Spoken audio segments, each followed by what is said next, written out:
right. Welcome back, everybody, to another great episode of Banter on the Rocks. Got myself Tim here today, and John, of course, as always. And on today's episode, today is Monday, July 20th, and we've got another loaded episode for everyone. If this is your first time here checking out the show, welcome to the chaos.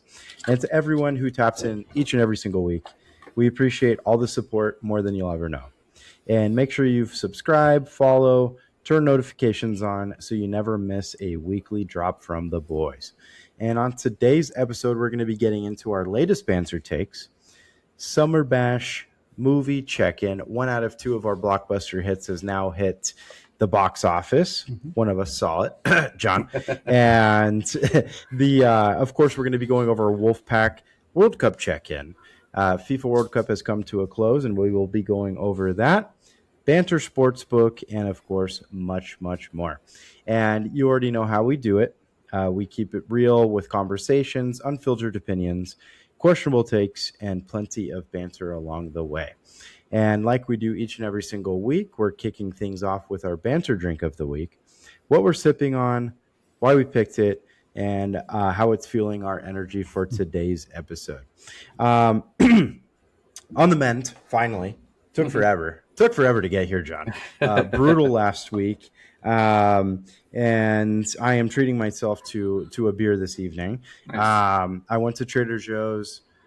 I want to say it's the beer that the checkout person told me to try out the last time I was there. I believe it's called Peter's Beer. Literally okay. Peter's Beer. And it's made in Germany. So it tastes, I don't know, something about German beer. It's like, oh, it just tastes German.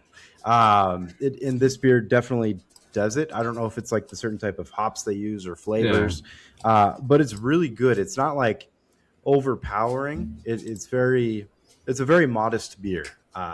Just a good beer that you could sip on, enjoy, not feel like it's gonna, sock you in the face with, a buzz. So it's great stuff. Shout out Trader Joe's for always having a very solid selection.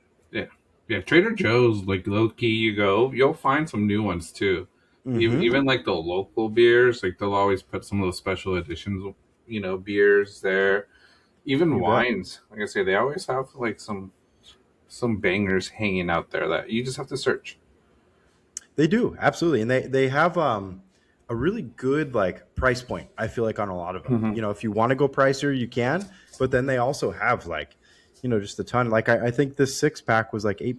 Thought it was super fair and great quality for the price. So good. I am going with just a Jack and Coke today. Nice. Just keeping it original, simple. It's been a busy week, and for us, it will be a busy week as well. We got a lot of great stuff with today. Oh yeah, things upcoming.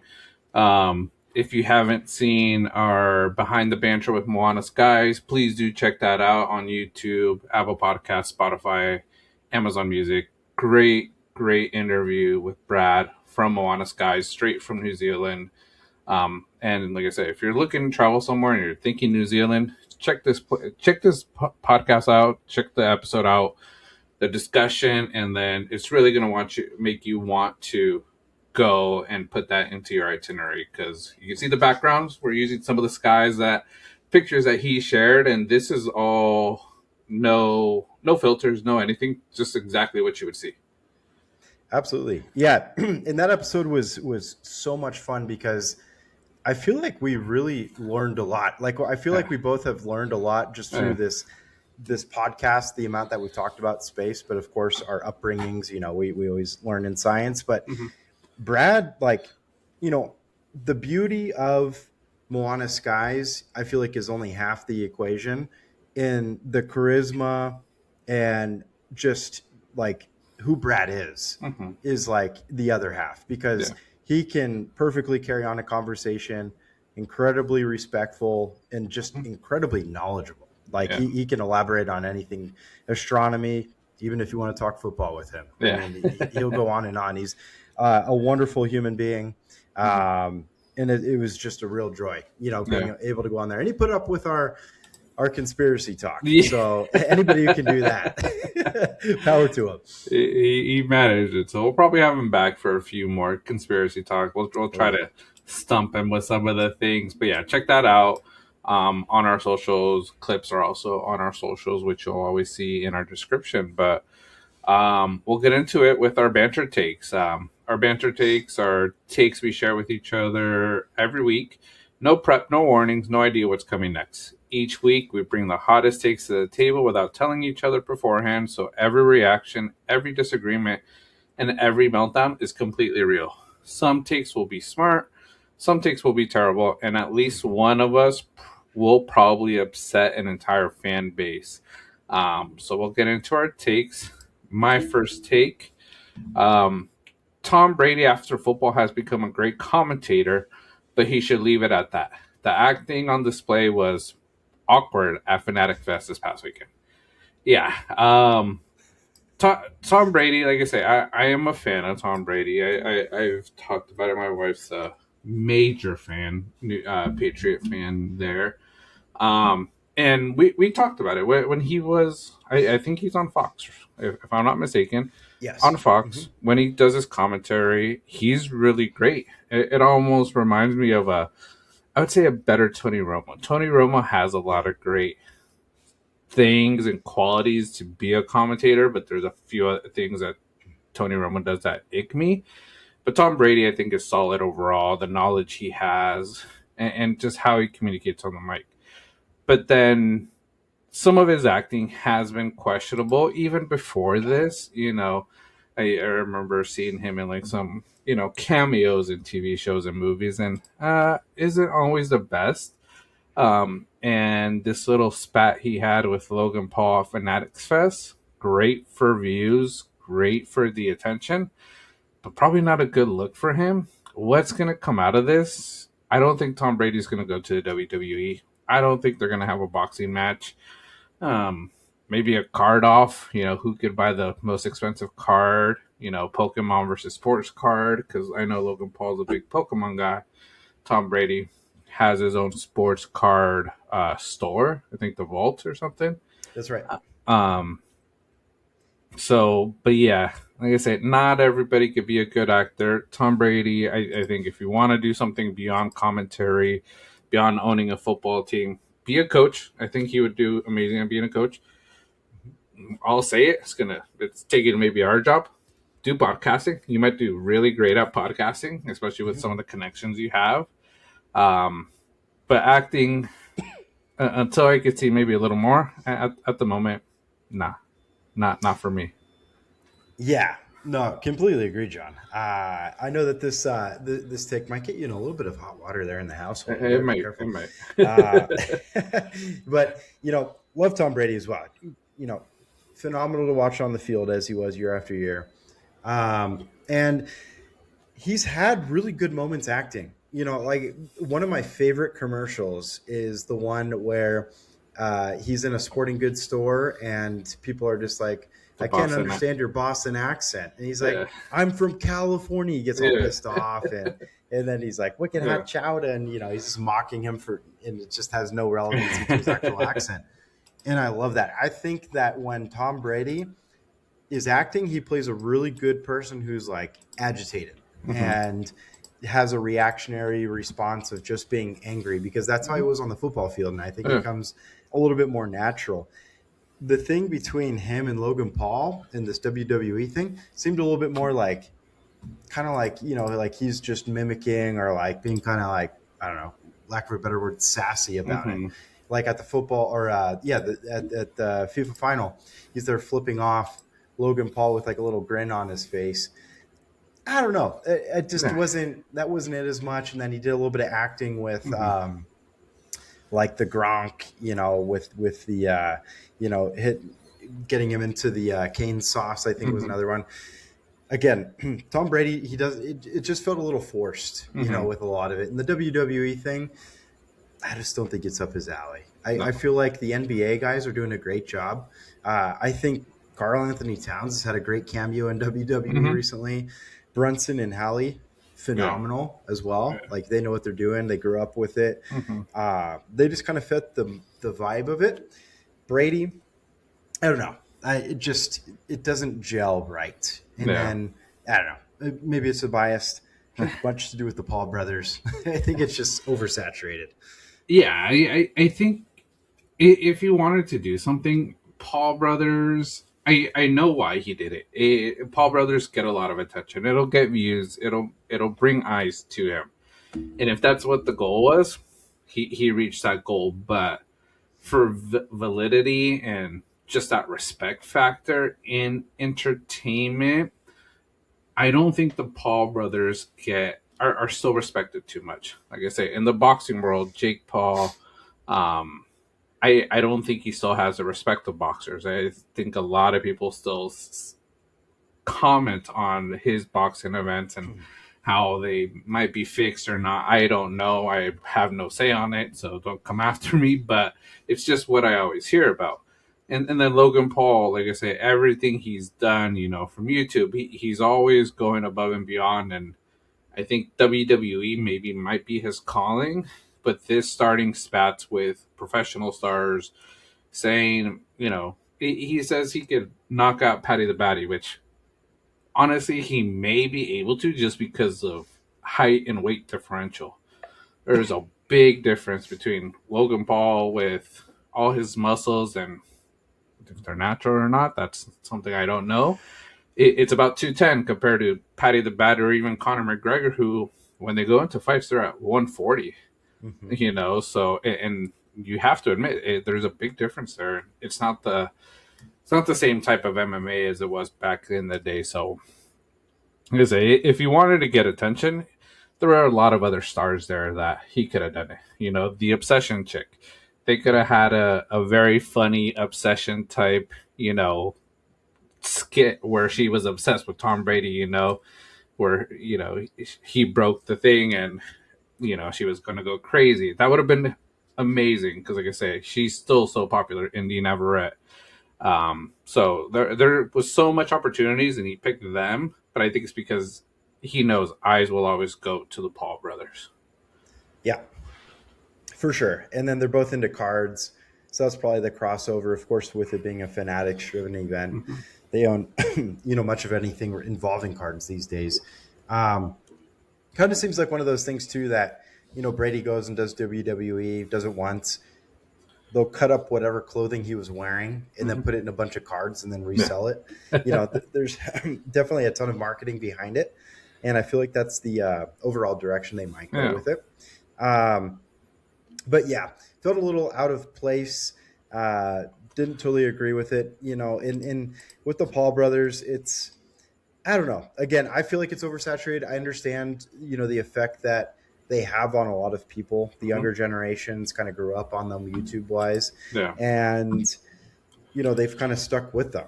Mm-hmm. But they are honestly the kings of being able to say, I could do this, I could do that, with trying to back it up, but maybe not fully doing it. But they're smart enough to monetize it in an insane way. Mm-hmm. Like look at Jake Paul and what he's done with boxing.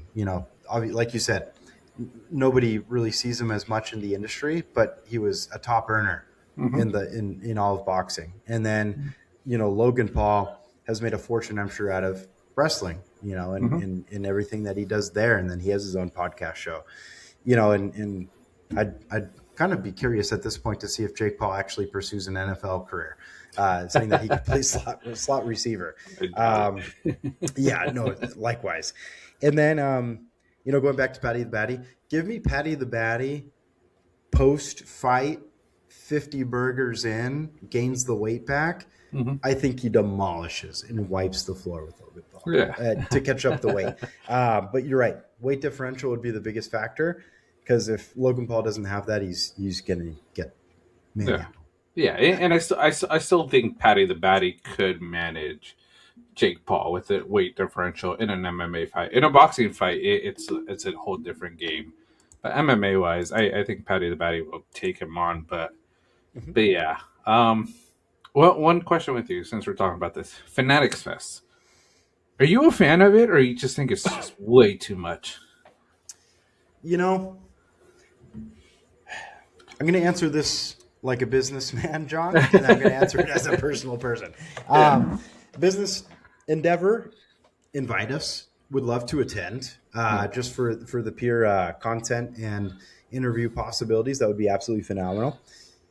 Somebody who, um, just as an outsider, I wouldn't find much enjoyment in it. I think it's a cluster F of individuals packed into one thing, and you're not going to be able to attend every event, it seems like, and Yeah. what celebrity you want to go see. And it just seems really like a very saturated event. Mhm. And Fanatics owns, just monopolized Mhm. anything to do with sports memorabilia, apparel, and I'm already kind of not a fan of them because of that. Because I feel like the quality has gone down a lot. If I'm just being real about it, hopefully they kind of fix that in the future. But I mean, I think that's why I score $4.99 on a Sauce Gardner jersey. I mean, we're not seeing Mitchell and Nesco that low. Uh, If I'm being perfectly honest, quality is just better. And yeah, that's how I feel overall about it. I don't know. Maybe Fanatics owns Mitchell and Ness at this point. yeah. Might be totally wrong. But yeah, feel like it's just too much going on at once at that Mhm. event. And they're just looking to break news and get a bunch of people to continue to buy up all of their Mhm. stuff. What do Yeah. you think? I think the same. I think I see it as both ways. Like Fanatics Fest, invite us, make us think differently. It looks like an awesome event. I think the idea of it is great, but I think the way it's executed and just what I see from videos, I'm not a fan of it. I wouldn't like it. Like the whole Canes thing. I understand Canes a sponsor, but like that whole dunking into the cane sauce, like for me, I'm like, no, that's not what this is about. Like I say, having, Panini there with cars, selling cars, trading, doing stuff like that. These sports companies, fine, have drink, sponsors, things like that, giving away free stuff, giving away free canes. Hey, I'm a fan of that for sure, giving away free canes, but the whole dumping into the sauce that Gronk did, I was just like, Gronk, are you really that desperate for like money? Like, dude, just go back to doing Gronk on the beach during Super Bowl weekend. He could have done it for FIFA weekend in Vegas. We're hosting, a party, and probably would have made just as much and not been as embarrassing, and more his forte of a party guy. So I'm not the biggest fan of it. Like I've always said, and yeah, maybe we're just haters. It's never here in LA. It's always in New York. Maybe that's why we feel this way.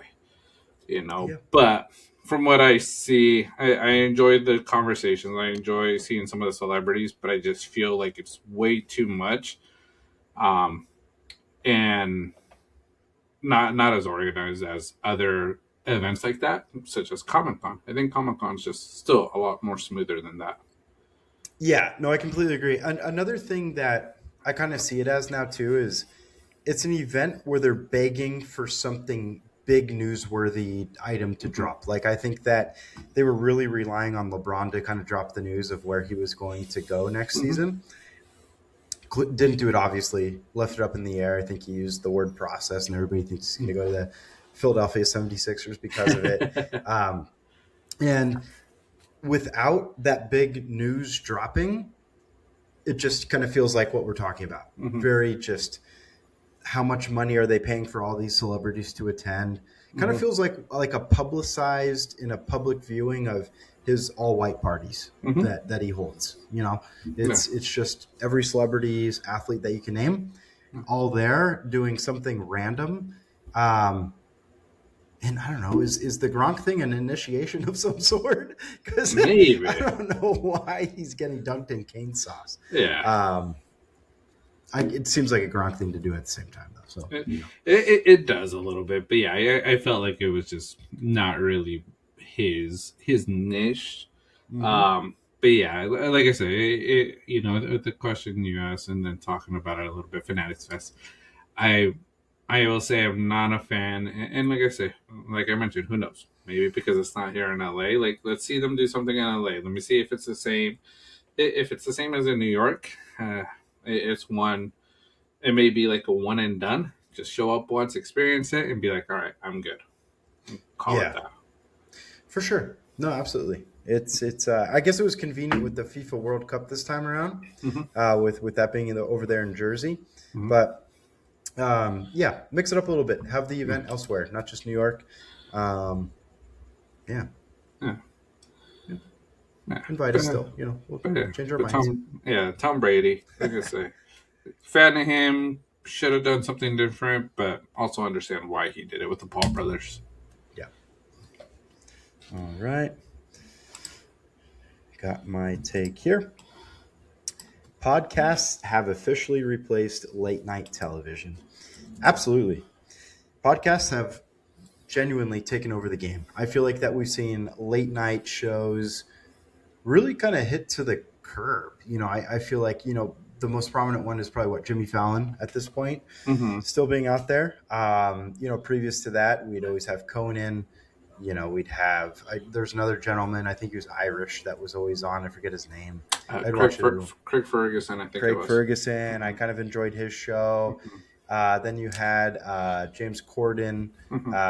and then he had Carpool Karaoke that got really popular with YouTube. But it's one of those things that podcasts, like, you're not really held to a time in which that you can listen to Mm-hmm. it. I feel like oftentimes when you're watching a night show, you'd prefer to watch it late at night. That's why it's there. You're turning on TV, but with TV kind of going away as much as it has, it's become quite irrelevant. Like, we look at, I think Conan O'Brien's honestly the perfect example. He has his own podcast now, and I don't know how frequently he does it, but the clips I've seen of him doing it, it's a phenomenal show because he's recapping everything he did throughout his career. It's really enjoyable. He still has his assistant on there Mm-hmm. who's hilarious and great. And it just kind of dives into his mind altogether. And honestly, he's a really brilliant guy. He acts super goofy on camera, but I saw something actually, honestly, like 2 days ago about how he had a guest on. She was an actress, forget her name at the moment, and she just didn't really enjoy, you could tell, being out in public, being in the eye of the people. Mm-hmm. And it broke down how he got her out of her shell and made her feel more comfortable. And it started from the way he would start a sentence to leaning into a question. It's like, wow, for him to be as funny as he is, it's kind of eye-opening to see how much strategy is Mm-hmm. behind being a late night host. Yeah. And I feel like that's what his podcast show has done a really good job of, is Mm-hmm. kind of displaying that and all the fun times that he's had. And again, you're not held to a time. Like, you can go and listen to it at any point, and they're getting on great guests still to Mm-hmm. go and join them, as they would on their night show. And they don't have the overhead, right, of all these big networks. They can do it Mm-hmm. on their own, set their own schedule. It's a crazy thing. So I think that's where a lot of things go. And I think that's why, I'll use another example here, John, not necessarily a night show host, but a host. And I constantly go back to him, Dan Patrick. Mm-hmm. Years and years at ESPN Sports Center, being a co-host, leaves it, starts his own podcast. Now he's bigger than ever. He's done a phenomenal job. I know that show, he's putting a deadline to it, I think, of a couple of years, right around the new year, Mm-hmm. unfortunately.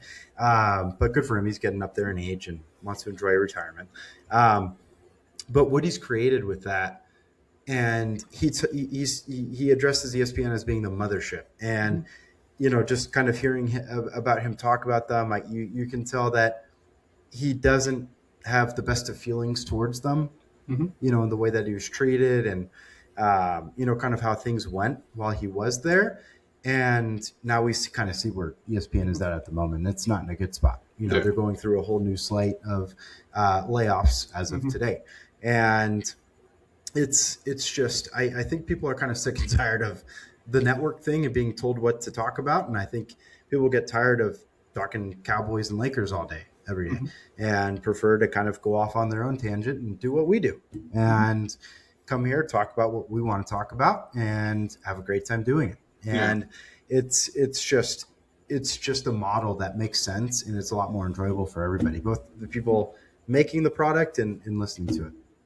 Yeah, no, I agree because I've seen it a lot. You mentioned one person I was going to bring up, Conan and Brian, who was a late night talk show host and now has his own podcast, and they can do whatever they want. Like I say, he doesn't have a network looking at him. He's still under a podcast network, but I think there's a lot more freedom with those networks that are on the internet. And the crazy thing for me is like, yeah, nobody watches late night. Like we still enjoy Jimmy Kimmel, Jimmy Fallon, James Corden. But if you're not going to a live taping, I don't think you watch it live as much as others. I think where you watch it the most is clips on YouTube. And what can you get more from and not have to give the majority of your money to these networks, NBC, ABC. Nothing against you guys. If you guys want to sign us, go for it. But it's like you go on YouTube and you have your own sponsors, figure out your own things. You know, one podcast that I really still listen to a lot that was a late night host is Trevor Noah. So he did the Daily Show.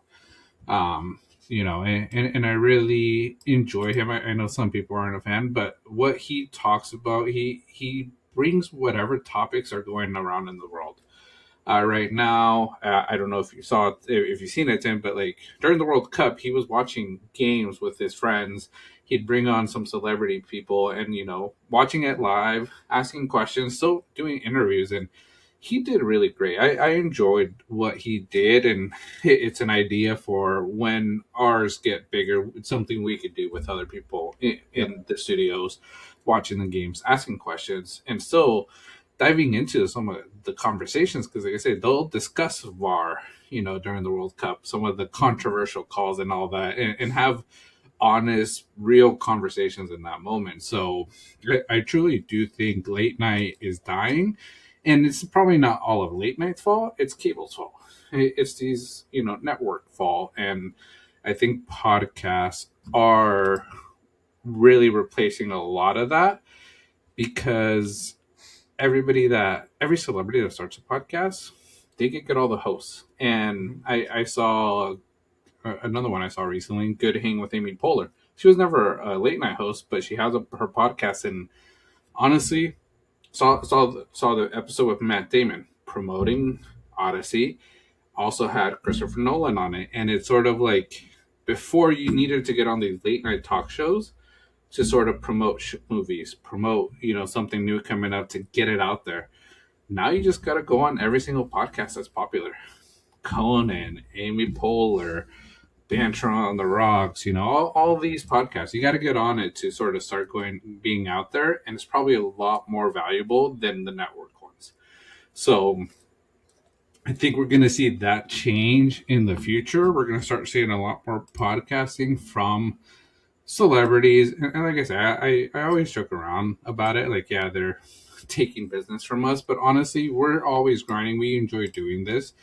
We have a passion of just chit chatting, doing what we would do at a bar, and talking about things like you said, talking about things we like to talk about and want to talk about. And we don't have a network telling us, don't talk about the Chiefs, don't talk about the Lakers. Yeah. We'll talk about whoever we want, even our own teams. Don't talk bad about Taylor Swift's wedding. Don't you dare. Oh, yeah. Yeah. And NBC probably would have told us, like, you guys are fired. But it's like, hey, we're going to talk what's out there. And that's what I enjoy about podcasts. It's like there's no restrictions. Mm-hmm. Yeah. We're have that freedom. And it's a very glorious thing to have because we can do it. As long as you can have the right mindset towards it, of course. You kind of learn the limits of your guests over time. Like, for example, having Brad on talking Moana Skies. Mm-hmm. He's a great lad to have on, and he can go about really just a wide range of things, and that just kind of unlocks a whole lot more for us. And he takes our jokes, he can understand our jokes, and it doesn't throw him off at all. And I think that's why we kind of carry on a conversation with him like that. And but other folks, sometimes it just doesn't work out that way all the time. And you kind of learn off of that and kind of make it go a different direction. and you kind of learn that over time, and it's something that, again, you get the freedom to do. You get to kind of test the waters with certain things, and or just don't even do it to begin with. So it's it's a very nice thing to have, and just that great feeling of not being held to a certain standard of covering something, because I think that's what a lot of these late night show hosts felt over time, was they're starting to maybe get guests that they didn't enjoy, or were limited on what they had, or your network times weren't ideal, or you name it, contract issues, writers that were being held out, and on strike, and great stories about Conan paying for their salaries in the meantime until the strike was over. It goes a million miles, and he's not even a guy that seemingly wanted any of that publicized. He was going to do it kind of behind the scenes, but people spoke out about it, and he's a great guy. So it's it's just one of those things to have a great idea of that. And then also, like you said, anybody goes on a book tour or show or movie release, podcast is the way to do it now, because it's like, again, that freedom to kind of talk about what you wish about the film, or the questions can get silly, they can be serious, they can be in any type of direction you want it to go. And I think that's what people enjoy. People don't want to listen to a scripted talk these days. Yeah. I think the unscripted way, asking some more, not the as clean cut questions, but pushing the line a little bit, and having that bantering. Because, like I said, and I think I see it a lot more, even with I've seen a few Odyssey interviews, and some of the interviewers who aren't from networks, they're their own social company, they do movie reviews, things like that. They do ask a lot of great questions that I don't think we would have heard on Jimmy Fallon, Jimmy Kimmel, late night, Good Morning America, because it sort of isn't part of that network's identity. Whereas, talk about movies, you give reviews, good and bad, you could ask the hard hitting questions, I kept on thinking, watching the Odyssey, and I'll talk more about the Odyssey later, but I was like, man, if I could ask Christopher Nolan one question, and it's a question he might have already had it, but I've never heard it. If I had one shot, I would ask Christopher Nolan, out of all his movies, what movie, if he had to make a sequel out of a movie, what movie would he make a sequel out of? Because I'm just curious. Because, like I said, Interstellar, Oppenheimer, another Batman. See what happens after that. There's so many movies he made that it's like, what would the sequel look like? Inception. A sequel to Inception. It's like, is he really dreaming? Is he still stuck in the dream? Or it's what I would want to ask. And like I say, it's not something you always hear, in network television. Yeah, it's always, what was the obstacle of making the movie? Or just very bland. You're not going to get a whole lot of great answers out of it. And I think that's truly what's great, and that's what I enjoy out of for example, a Dan Patrick interview, is his open-ended questions. He's a fantastic question guy. He and what I also enjoy is he doesn't just focus, let's say he has Bo Jackson on. He's not only talking, oh, remember that time that you climbed up the wall after catching that fly ball, and you're super athletic, and he'll bring up what's your favorite movie? What's an experience that you had as a child that yada yada yada, and it just brings up all these great stories. And I think that's what people want to hear, is things like you said that you haven't heard before. And I think that's why we listen, and that's why it's like, wow, I didn't know that about that guy. I've been a fan of him for years, and it's like, I didn't know he didn't eat until 10 o'clock at night on Thursdays, whatever it might be. But it's super cool to kind of get down to the nitty gritty of that. And going back to your FIFA thing, I think another really cool concept is, and honestly, low-key shout out LeBron, I guess, for part of this with, the barbershop, right? Or is that what it's called? The shop? The shop, I think it's the called. shop. And he, has his guests there. They're all sipping wine, watching a sporting event like, Mm-hmm. Monday Night Football or whatever, and just kind of shooting the shit with each Mm-hmm. other. And that concept is super cool because you Mm-hmm. see a side to these athletes or actors that you don't get to see on their Mm-hmm. normal day to day. And it's something that we've talked about doing. And Mm-hmm. I think it would be a great opportunity because, we watch the Mexico England match Mm-hmm. and we start talking about, is that guy's facial hair legit or not? It's we'll Do deep you dive still into. question it? You still question it I, too? I absolutely do, and I kind of need an answer. I don't know if have you seen anything else on that? Because I mean, I Wow. know mine's scruffy. It's been said that about 2 weeks ago, um, but his just wow, like Yeah. it looks like he uses a brush just a little Yeah. bit. It Yeah, looks a little painted on, some of yeah. it dyed. Yeah, no, I think, yeah, I haven't seen that he did it. I think I just know Trevor Noah does because I follow him and listen to his podcast, and I always got the Sure. alerts about it. But yeah, I think it's good seeing people having those unfiltered takes, discussions, sipping on some drinks, because that's what you do when you're at the bar watching these type of events, games. Hmm. And just honest conversations, because like I say, I know during I was watching the finals here with my brother-in-law, my wife's family, and a lot of times during the game we were talking about just how Argentina was making mistakes, and we'd go into some tangents about like some of the other games and talk smack a bit, and then it's like that's just a natural conversation that people Hmm. enjoy. And like I said, with what we've always tried to do with banter is like and we get a lot of people that comment. We banter with them. They give us their takes, and sometimes it makes us think like, yeah, you might be right. Hmm. So I think, yeah, if LeBron did that, that's kudos to him, because it was probably great content, and I'll look into it. Yeah, no, he did it. I think that he, at least the one I watched, Will Ferrell joined, and that Okay. was pretty fun. I think he brought like a bottle of wine with him, and really enjoyable. It's Yeah. it's a different side to people that you wouldn't see. Like, I hate to say it, maybe if Patrick Mahomes started doing it, I'd become to enjoy that guy. And I will say, um, shout out part of my take. Listen to they had Tony Romo on, Hmm. and because that's also a podcast that kind of had similar thoughts as we did with Tony Romo's commentary during a game, and Hmm. they didn't quite deep dive as much as we did with his obsession for the Chiefs and Patrick Mahomes. Yeah. But I will say Tony takes it and he doesn't mind it. So kind of changed my perspective a bit on Yeah. Tony. Enjoy Tony. I Hmm. think he's sounds like a stand up guy. Um, Join us one day. That'd be great. We could banter a little bit more about your commentary. And yeah, I just again, you see a side to people that hey, yeah, he's cool with it. Kind of funny.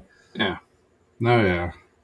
Yeah. But yeah, I think podcasts are going to be the next big thing. I think Netflix is taking the book out of that, because they've signed a lot of big podcasts. And like I say, I won't say I've watched the Netflix one. I think only part of my takes, the only one that I'd probably be interested. Not too many others that I'm aware of. Mhm. So YouTube's my go-to. Apple Podcasts is my go-to. Um, but late night television isn't the same pizzazz that it used to have. Like I say, if I want to watch it, I'm not gonna watch it live. I'm gonna go on YouTube, watch the YouTube Yep. clips, and it's like Jimmy Kimmel, Jimmy Fallon, do your own thing, and you probably could make a lot more money, get a lot more sponsors that might pay you big bucks that isn't part of a network, you know, um, or part of that network family that they're like, if it's not part of ABC, we're not gonna, have them be a sponsor. It's like, no, you find Mhm. whoever fits your podcast, your show, and just you. That's right. Absolutely. Yeah. Another go to I like to watch is Banter on the Rocks on YouTube. It's a great show. Yeah, but But yeah, I think that was the only take I had for you. okay. That's the only thing I'll do. I'll save this other Sure. one. I can say for another day. I think we got quite a bit to talk about. Oh yeah. But those are our takes. Agree or disagree. Think one of us has completely lost our mind, or both of us have lost our marbles. let us know. Drop your banter take in the comments. Let us know which side you're on this week. But we'll continue. Well, we'll go into a little banter sports book first. Our banter sports book. This is where we put our sports knowledge, predictions, reputation on the line, from the biggest games to the hottest storylines to championship races, surprise contenders, bold predictions. We're covering everything happening across the sports world. So no betting slip is required, just sports talk, strong opinions, and plenty of banter. So we're going to open up the books. Let me get my notes that I have a few things. I think first one for me, NBA. You talked about it a little bit. Fanatics Fest, I think a lot of people expected LeBron James to sort of announce where he was going. Mm-hmm. Do you? I feel this way. I'll say it first. I feel LeBron is hurting the NBA by dragging out this decision. Yes, I think his stature and how much he's given to the NBA, he can, but I feel like it's just been too long, and it's like you just got to make a decision. Just do it, and stop dragging this out for so long. Yeah, we've seen late decision once before, a few times before, and I think it's getting a little old. I think that we've all seen. I think that we've seen. As much as we care to, especially at this point in LeBron's career, Mhm. it's one of those things. Again, he's still a guy. No matter what team he goes to, he will make a difference. Mhm. And we're ones that don't typically side with LeBron. We're not this big LeBron podcast, but even we will admit I'll speak for myself, John. Maybe you disagree with me, but I feel like he is still a guy that will go to a squad and will make a difference to that team. And according to Adam Silver, it does seemingly hurt the NBA the more he holds this out, because there's a lot of networks that are already reaching out to them saying, "Hey, we need to set our schedule. Mhm. What's going on? What's the info with LeBron? Where's he going?" Mhm. And of course, and he's kind of like us. He doesn't really know. He'll know before us for sure, but he's out of the loop altogether. So I think it hurts him in that stance. And then it's just kind of, just dragging on. It kind of Yeah. takes away from the Warriors winning the Summer League championship. If you ask me, that's far more important. Shut up, Dubs. Good Summer League altogether. I know I'm wearing a Lakers hat. It's for Kobe. But it's I swear, yeah, hell of a squad we got going, John. Really proud of those young guys. Yeah. Yeah, no, I agree, and I will say this: I think LeBron can make a difference on a team. I just think some people might feel that way if the rumors are they're going to their team. Oh yeah. I think you feel a little bit more high about that because the rumors still are. I think Warriors getting LeBron. So trying to stay positive. I see where you're going out with it with that. Yes. But Absolutely. I truly do think it's like he still is a difference maker on any squad that has a team around that can make a championship run. You throw him in Memphis, I don't know if they'll make a run. You throw him into Yeah. some of these other squads, yeah, I don't think he will make a difference. But a squad like the Warriors, the Heat, Philly, Boston, some of these big names that just need a piece, he could be that piece that gets them another championship.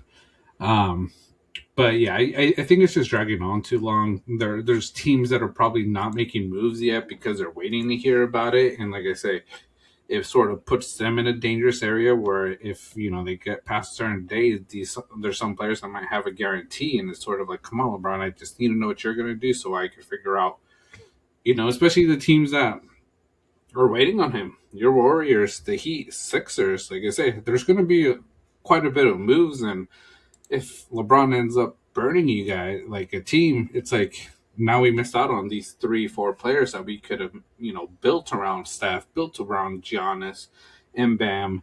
But we didn't because we were waiting, we were saving that cap space for LeBron. So it's like, come on, LeBron, just get it out of the way, pull that band-aid, stop dragging it out, decide, and then take a 2-week vacation off the grid. That's fine. Yeah. No, absolutely. Yeah. Go on an ayahuasca trip if you want. It's do something. But our source of a source, Chris with his source.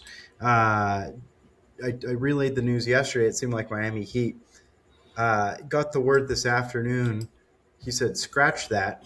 I guess that was just a decoy." And he's going Warriors. So that is the latest. I don't know who his inside source is. Could be. I told you guys what Warriors. I think I told you guys last week. I was like, rumor has it, Yeah. my sources, which I'm going to keep anonymous because I don't even remember who my source was. Excellent. But I saw Warriors was the play for him, and it's what I still hear. Warriors is the team, but you never know. Yeah, I think he's always had this like, want to team up with Steph. I think a lot of it has to do with the Olympics and teaming up with him there, and you know, maybe even just being enemies in the NBA Finals. And the constant back and forth that they've had over the years. Mhm. That could be a big factor into it too. So he knows what they both know what kind of players they are, and what they'd probably be able to do together. And I think that the Warriors makes a whole lot of sense. Draymond obviously opted out to kind of redo his contract in order for maybe a possibility of this. Mhm. Draymond's close connections with LeBron, and of course with being affiliated with Rich Paul. So let's see. I do think that the Warriors. I am a very strong believer at this point in time that it could be that. I still do believe, and I'll hold true to my dark horse being the Miami Heat. Mhm. But again, it could go anywhere. Cleveland seems like it's slipping, quite a bit. So yeah, I think it was just his normal summer visit that he did there. Yeah. That was the hype around it. Yeah, I think that's what it is. Say LeBron does sign Golden State, and these are just rumors, and we're just making predictions. Mm-hmm. You okay with Bronny going on the team? Fuck yeah. Come on, bro. Yeah. Does that mean that we get to get rid of Pods? You can trade him? I think it's a good match. Pretty much same quality type of player nowadays. Sorry, Pods, but take your curly afro down south. Because quite frankly, I'd love the Pods trade. Like I said this in group chat. Send Pods to the Lakers. In return, give us Vanderbilt and Bronny. And I'd be stoked because get a great defensive piece with Vanderbilt and Bronny heats up a bench like nobody else. Phenomenal. And keeps his dad happy. So phenomenal stuff. Would love it. And might have to get a Bronny jersey at that point. Quite frankly, if we're gonna get you guys heard it here. You heard it here first. Bronny jersey for Tim, right there. Yeah, not LeBron. Get Bronny's. And I don't know if you saw, a fan asked Clay this past weekend, saying, "Hey, we miss you on the Warriors, man." And I think his response was, "Never say never." So maybe he's kind of catching wind of something, and maybe some grand reunion might happen. Because I think Clay in the Bay is a real fun time. Love seeing that dude drive his boat around the Bay and commuting via boat. Good stuff.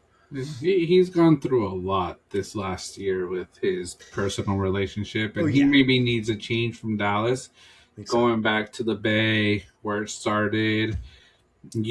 I would say you don't even need him that much. You just need him to shoot a few threes here and there off the bench. Let Steph take a little break. Hey, vet minimum. He already has a bunch of money. Yeah. Give pointers out to our young draft picks, but man, we drafted good this year. We did a really good job. We got a squad.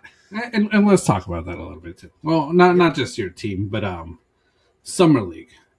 I will say, I don't think Summer League is as hyped as it used to be. I remember when I was like 22, 23, Summer League was like the talk of the town. Everybody was going to Vegas, and it could be the World Cup, a little bit of World Cup fatigues, and every other sport is sort of losing out because of it.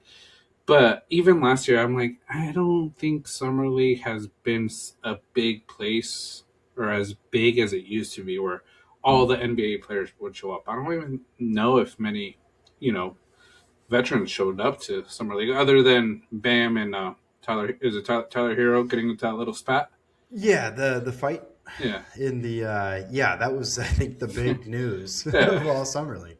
Yeah. Besides, of course, the Warriors winning the championship. Besides the Warriors. Besides the Warriors. Yeah, no, that's pretty much it. I completely agree. Yeah, summer league far different than what it used to be. You know, you used to kind of really watch it as a great showcase for your new draft pick, and you know, we kind of just catch it through an Instagram post these days. You know, of you know, a great shooting night from Yaxel Wendenberg, and you know, just not missing. That guy's a stud.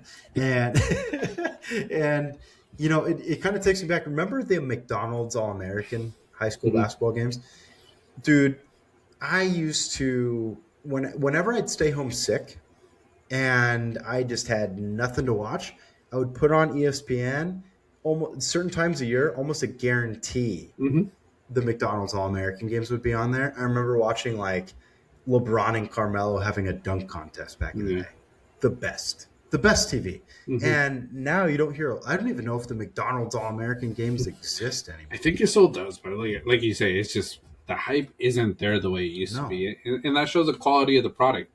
NBA's quality the product of the quality, whatever, however you want to say it, just isn't the same what it used to be. No. Yeah, it's garbage. I honestly, NBA, if you guys need some product development guys, you're looking right at them. Yeah. We can come up with some stuff. Yeah. Let us plan your All-Star break. We'll come up with something more creative that people will want to watch. Yes, and we will run around with a camcorder and actually film the Tyler Hero Bam Adebayo fights up close because everybody wants to watch it too. So we'll just like, oh, John's in the locker room, he's filming it, and then I'll just be courtside, you know, still watching the game, and John will be back there just like trying to dodge punches, and scuffle. It'd be great content. You know, I think that would get people to tune in if you ask me. Yeah, I think it would. And like I say, it was just something with NBA, you know, to talk about. But and then still a big Kawhi fan because you guys are keeping him for now. For now, yeah. I think we're waiting to hear about all this stuff. It sounds like the Toronto's a little. I don't think so. No, I don't think so. Okay, we'll get away with it. Yeah. Or the Argentina of the NBA. Yeah, it'll get pushed through. Yeah. Yeah, you guys have your ways. Yeah, so we'll see. But that's about NBA. All about NBA. I had a little bit of NFL. One thing I think the World Cup did for the NFL, and I'm curious if the change is going to happen. I think NFL should go all natural grass because no major injuries during the whole tournament. Running in, especially New York, New Jersey, you didn't see any injuries really, other than the Argentina game, you know, on Sunday. But that's also wear and tear. These guys have been playing so much in such a short window. But like no major injuries the way it happened in the NFL. So NFL, go natural grass. Stop this artificial turf shit. Completely agree. Really happy you brought that up, actually, because that reminds me. Me and Rob had Rob over for the match yesterday. Yeah. Really, it's something we talked about for about 10, 15 minutes. Was I brought it up with natural grass. He brought up how great the pitch looked. I'm like, yes. So it's like a 90-10 ratio, turf to grass. At least that's what SoFi did. I'm sure that's what a lot of other stadiums did. Just the watering of it. Like players dodging the sprinklers when they come back on the pitch. Good stuff. Yeah. Love it. You know, it's saturated properly. You know, and it just looks picturesque. And I was telling Rob, that stadium has claimed the knees of some very good 49ers players and ruined our fucking seasons numerous times. And I got a little teed off for a second because Bosa's torn his ACL there. I think Mostert tore his ACL there. And list goes on, and it ticked me off so much just even talking about it because it's such an easy thing for the NFL to do. Stop with the artificial turf. It's like you guys just modernized the AstroTurf that everybody was freaking getting tackled on concrete back in the day, and you guys just like, what are we doing? It's all these soft tissue injuries. Nobody likes the tire specks in all of it, you know, getting everywhere. just go grass. You guys, in another thing I prefaced, they have the money for it. Make it happen. Yeah. And then you're creating more jobs. The freaking grounds crew is going to be, Mm-hmm. top tier, and Yeah. add more people for it, because you got to have a sprinkler guy. You got Got to it. have a guy just turn in the key, turn it on real quick. Yeah. Oh shoot, is Mahomes out there at midfield? Wait till it hits him real quick. Need to turn it Right on. in the face. In the face. Yeah, imagine. Yeah. But it would be great stuff. I completely agree. You need the grass. It's a great point.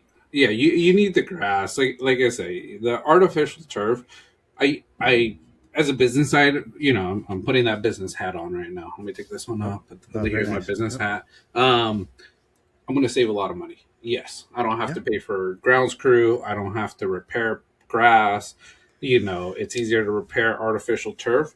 But like all these injuries we're seeing, and there's science to it, because like I say, in every sport, depending on like what you play on, there's a reason why it's created that way. I not from this body at the moment, but I used to run marathons. I will say, Yeah. I ran full marathons. I run half marathons. Seen him do it.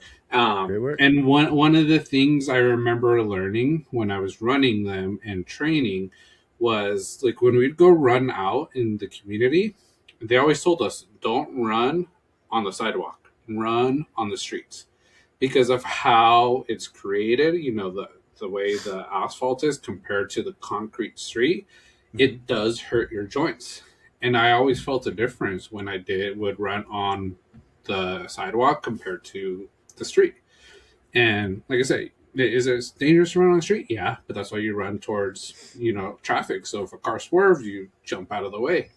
Don't run with traffic, run against it. But it's like there's signs to it that when people train, they train on the street. They're not training on sidewalks. If your city has like running trails, bike trails, those are made out of pavement, like street.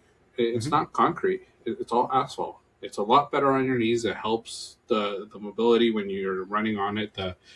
I forget the science to it, but it's like there's science to it, and that's why people do that. It's like there's science to artificial versus natural. That's why FIFA made all these USA stadiums, and every stadium go natural grass, because there's a science to it, and they didn't get major injuries to star players the way NFL do. Yeah. No, it's a great point. Yeah, it depends on exactly what you run on, what you get tackled on. Reduces the soft tissue injuries. Stay away from electrical plants. You name it. It all makes a difference. And in running in the road, it's a great point. That's exactly what I do over here in Hollywood. Is I run right down the middle of the road, because there's plenty of characters out here on the streets that it looks pretty normal if I just run smack dab in the middle of the road. So good stuff. Nobody judges me, and it's no, just kidding. But again, you feel the difference when you're running, depending on the surface and in the rigors that kind of go into it. And, even when you're heading into trails, kind of something similar, you slip a lot more on those versus others. You want to have the right tread, and yeah, it just makes a difference. And I think it's something super important to look at. Yeah. And I don't know why. I like watching football when they get those grass stains, like all the colors on them. Oh, you don't see that. You don't see that as much in artificial turf. You only see that on the natural grass stadiums, and it's like it makes football just look real and fun. Yeah, and when you played NFL games like Madden growing up, did you ever base the graphics off of how much grass stains were on your player at the end of the game? Yeah, because I would, and I'd be like, yeah, okay, this guy has a lot of grass stains. This year's Madden is great because it's realistic. If the guy shows up clean uniform, I'm like, sucks. Yeah. It wasn't realistic because we had a lot more grass back then. And, if anybody played at the Oakland Coliseum back when they played on the baseball diamond, or it's like, I want to see all the freaking infield dirt all over them, or, Candlestick Park having, pure grass on it. Great stuff. That's why, Kaepernick didn't get that injured, freaking running 5 yards per stride. It's unreal. Yeah. What a difference. Yeah. No, for sure. But it's the one thing I thought about with the NFL. Got to Yep. go natural gas after seeing what they did. And stop being cheap, NFL. You owners have so much money. It's Yep. not going to cost you a bit, and as long as you're going to make you a lot more money because you're going to make it further in the playoffs when your star players are healthy. Smells better too. Yeah, it does. I'm telling you, that close to the stadium when I went to the game, whew, I was like, Like fresh that. cut grass. It's just a good, it's almost like here when I would drive in Camarillo in the mornings. That fresh cut cilantro, man, that smell, I don't know why, amazing. Oh yeah, no, it's phenomenal. You can smell it from a mile away. And Yeah. um, one other small snippet. Now that I think of it, Levi Stadium. Chris got us field access one time. I reached down and plucked several pieces of grass out of the field when we were down there. And, I put it in my pocket, and I happened to do it right in front of 49er great Bryant Young. Yeah. Didn't say too much to me, but it was well worth my time because I appreciate the grass. Yeah. Trail It's a grass. collectible item. Yeah. It's real. Yeah, no, for sure. But yeah, NFL grass. Uh, and Good then stuff. last little NFL tidbit: fantasy football. Oh yeah. We're getting closer. Preseason or end of Yeah. preseason, regular season starts in about 7 weeks. Crazy. We're going to start planning our fantasy teams, fantasy drafts, and with World Cup done, I think we're going to also start bringing what we've done. The last few years is position by position. Give you our top Oh yeah. takes of who is number 1 to about number 10. Give you our insight. Last year, probably not one of our greatest years, Hmm. but we were always up there. So I feel good about this year. Yeah. No, but maybe the fantasy stuff wasn't spot on, but certainly our guesses were very good Mm-hmm. in our predictions. The Pats guess, and then the tangents that we went on about Jalen Hurts not being elite. Yeah. Come on now, Yeah. Still So sticking with that. I yeah. still stick with it. Oh yeah, me too. Absolutely, Yeah. good stuff. But yeah, we'll do some fantasy. We'll have our fantasy corner back discussing fantasy football as it gets closer. But that's about it with that. Baseball had All Star break. I Mm. did honest. I'll be honest. Didn't really watch it. Was more focused on World Cup. Yep, Um, I watched. yeah. Um, Mainly because I wasn't feeling well, so I was home. And home run derby, I Yeah. liked it this year. Okay. I Good. thought they did a very good job with that. All-Star game sucked. It was super fucking boring. The intro was really cool. The Sandlot theme song, the fireworks, love that. Thought that was Mhm. super cool. Home run derby, excellent, Yeah. excellent, excellent. My one quorum, just go back to 10 outs. Stop with this pitch bull crap. Just do the 10 outs like you used to. Yeah. And if a guy hits 40 home runs, he hits 40 home runs. If a guy hits 2 home runs, 0 home runs, sorry. Yeah. Better luck never again. Just don't invite him again. But Jordan Walker, love that he won. The filming that they did between his parents watching and his grandparent there, and then going back to him, and he just seemed super calm and collected. Mhm. Love that because he's having a breakout season as well. He's a guy that was very highly touted coming through the farm system, Mhm. hasn't lived up to that hype until now. And this season, he's been phenomenal. Yeah. And the home run derby, I think he won more in the home run derby than his entire salary altogether. So Probably. props to him. It was a Yeah. great derby, especially going up against Schwarber. Love Kyle Schwarber as well. But taking him down and doing it against Philly fans booing at you constantly, Mhm. top notch. Yeah. Really good stuff. Okay. Good. So that's good to hear. Home run derby. Mhm. I think that's what I always would probably look forward to Yeah. in the MLB All Star game. I think it's the same as other sports. It's just not there.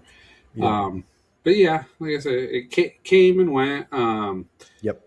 Going into the second half of the season, we'll see how it goes.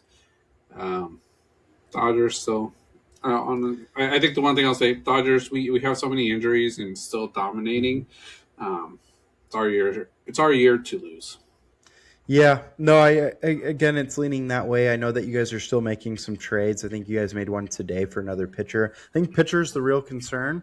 And rumor is, I don't know if it's a rumor anymore, Otani's going to take a break from pitching and focus on just hitting now. He's being so dominant as a pitcher this year. So kind of leaves him scrambling. Blake Snell can't be healthy that much. I'm only talking about your Dodgers and wasting time because my Giants suck ass. So not much more to say. Besides that, yeah, Yeah. it's just a lull of we got baseball. Yeah. World Cup was excellent to have in the meantime. Yeah. No, I think World Cup really gave a lot of conversations for a lot of people, shows as well. Baseball, I know it's America's pastime, but it's not the same quality at times. And you could say it's a little bit of Dodger fatigue, always just being so dominant and everybody already knowing Dodgers most likely will win it. But like I say, Mm-hmm. we're still going to watch the playoffs because I want to watch it because I want to see the Dodgers three-peat. But I know everybody else wants to watch it because they want to see us lose and get destroyed. Almost like with the World Cup and wanting Messi to lose.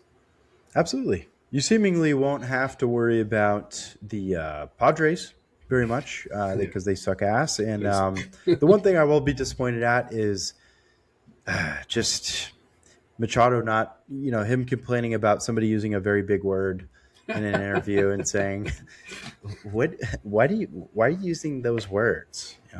And all that. Those are really enjoyable moments for me. Yeah. I honestly haven't seen Machado doing interviews, and it might be because of that.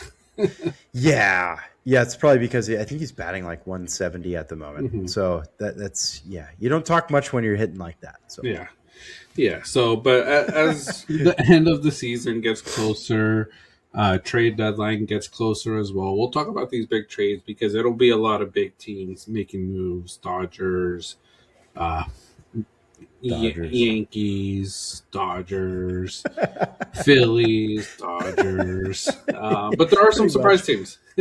Yeah. So Some will be in there. Mariners, I think, are decent. No? Yeah. Maybe I'm wrong. I don't know. Yeah. So we'll sort of talk about it. Yeah, it's been a little hard to watch it, but yeah, that's baseball. That's about it for our Banter Sportsbook. And we'll go into our Wolfpack soccer check-in. So this is where we're going to talk all things football, from Tim's ongoing Wolf fandom journey to the Premier League drama, and right now to just World Cup talk. We'll be diving into the big storylines, games, contenders, dark horses, and anything exciting with this tournament. And even after this tournament, just with what's going on in all these leagues across the world. So whether your club or team is flying high, fighting for survival, or making questionable decisions, we've got plenty to talk about. So grab your drink, join the pack, and we'll get into some football talk. And first off, congrats, Spain. Big win. You did it. Called it. You did Called it from even before the World Cup started. Called Spain winning it. I called Michigan winning the final. Or March Madness. Oh yeah, not the Final Four. They won all that stuff. March Madness. I'll give you my NFL take closer to the NFL season. Perfect. I'm trying to go 3 for 3. Lotto numbers as well, or I'll put half of them. I'll give you guys 3. Give you guys 3 of those lottery numbers. But yeah, we'll talk the final first. Spain 1-0 win over Argentina after extra time. Spain's second World Cup, so we'll get a second star. I was trying to find a star at work and here at home, but I didn't have one, so I was just going to put a fake one here. Very nice. But great win. You tell me, Tim, because I know Rob is a big soccer guy. Spain just dominated Argentina, and I could only imagine how happy Rob was that Argentina lost.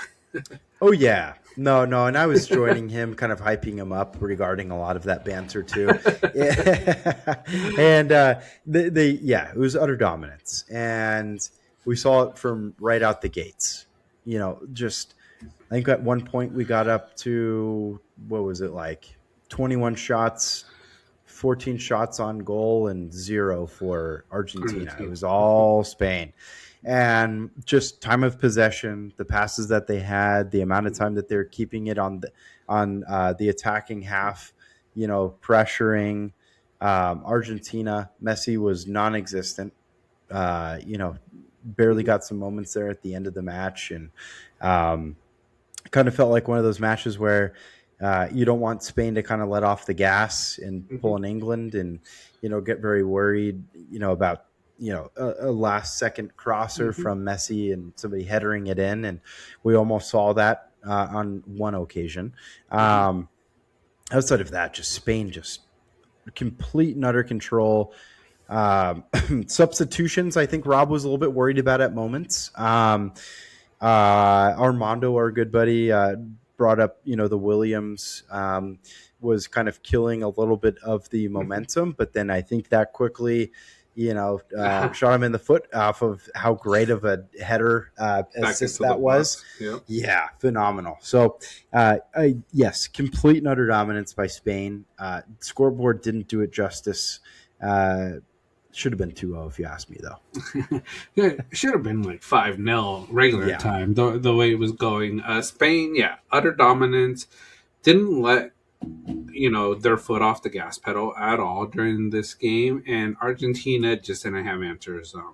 I think Argentina shot themselves in the foot a little bit too. And some of it wasn't even because of Messi. Some of it's just bad luck. Like I said, Lisandro Martinez, having to get subbed off, first half. Honestly, he's been one of their better defenders, so and once you have to make those type of subs due to injury, it sort of takes out that momentum and the rotation you had planned, because the one person that they didn't play at all, that I am still surprised that they didn't find a way to get him in, Lautaro Martinez, the guy that made the equalizer in the game in their last game against Switzerland, or to win it. They didn't even play him at all. He isn't a starter. He comes in second half, but it's like they didn't bring him in, and it's because some of the substitutions they had to do due to the formation. And then very dumb yellow cards. I think I don't know if in the group message someone mentioned it, but they played like Paraguay against France. Yes, just out there being bullies, not really trying to play the game, trying to hurt players. It looked like at times. Enzo Fernandez, I've always been a fan of him. He's a Chelsea guy. I'm a Chelsea guy. I was hoping the best for him. But his first yellow card, he shouldn't have complained. And then that second one, that was an obvious foul that deserved a yellow card. And because of his dumb mistake earlier in the game, he got the red. And, I know he's probably taking a lot of heat from fans, from people, because I think that changed the momentum in the game. Yeah, no, it absolutely did. And the tackle that he had, flipping the Spaniard was unreal. It was a crazy foul. And then, to complain, and then, of course, Messi's complaining about the hand over the mouth, and, it's just kind of a non-existent thing, but just really looking for anything in the moment to kind of try to equalize things, and it didn't work out for them. And I feel like that they finally met their match with this referee. He called it very fair. And they were playing in quite frankly, he could have called a whole lot more. And one individual I'll bring up is Paredes. Dude was out of his mind. Yeah. And he genuinely pissed me off. Sometimes, I just kind of like I said this comment to, and I get this from the movie Step Brothers. It's just, he had one of those attitudes on his face. I was like, man, if you don't do something about your face, I'm going to do something for you. And I just wanted to, just let him know what's up, because he just looked pissed the entire time. And it just looked like he was just out there just to start fights. And that was clearly what he did. And as soon as he got subbed in, or I think he got subbed in, right? As soon as he gets subbed in, because Rob and I were laughing, it's like, dude just got in. He's already pushing a player on top of another Spaniard player that was down on the ground. It's like, dude, what are you doing? Like, why are you even involved in that? Just back away, and you're already furious. And then he gets a yellow card easily for that. Honestly, should have had the red card later on as well, the way he was playing. Didn't get it, and he was lucky. I think it was a header, and he ran up behind the guy and shoulder or elbow checked him, and then to see which is getting the most attention is the fight that he had after the match, and how ugly that was. They look like really sore losers, Argentina altogether, and it's a bummer because it doesn't stand for everybody, in all the players, but the actions of what Paredes did, and I know that FIFA is investigating the whole situation now, and he might be banned from the next FIFA World Cup, supposedly, is what they're looking into. And I think it's kind of justified at this point if you were to ban him. He was just nasty and throwing players to the ground as a result of his fellow teammate pushing somebody who was just celebrating, not really even having an interaction. He was just running by him, and then he hits him. So unnecessary. But again, Paredes, that just didn't come out of nowhere. The whole match, he was just looking to start some shit. Yeah. So, from the get-go, once he came in, getting that yellow card so quickly, I was like, dude, you are not doing yourself a favor, not doing this team a favor. It was bad. He should have been red carded after, and to react that way, I know emotions are running high. One little comment any player says running by probably could get you frustrated and trigger you, but still, it's like, why, dude? Like, it's not going to help you. And like I say, where we should be discussing Messi, discussing his final game, looking at him crying and just so sad about how he could have had like his glory of winning back-to-back World Cups. It's more Paredes and all that stuff going on. We're not really talking about Messi. Look at us. We haven't really even talked about Messi at all yet. And that's everyone. So it's a little mistaken. It's always so funny because it's the one thing I will say. I'm not the biggest fan about Argentina players at times. When it happens to them, they complain so much. But when they do it, they're always okay with it. Against England, when they scored, I don't know if it was the first or second goal. And people might get a little mad on how I'm going to say this because I forget the player's name. But the curly red-headed dude in Argentina that got smacked by Jude Bellingham. Yes, okay. If you look at during one of the goals, when celebrating, this guy goes into the middle of the field, being on the bench, and I don't even think he ever played a minute in this tournament, and was like running in front of England players celebrating. And in my head, I was like, what the hell are you doing, dude? Like, there's no need for that. Like, they're already disappointed with what's going on. Why are you doing that? And why are you doing it as a bench player? You're not even a star player. There is a lot of potential that he could be a star player in the future, but I was like, why Jude Bellingham did it? I don't see a problem with it.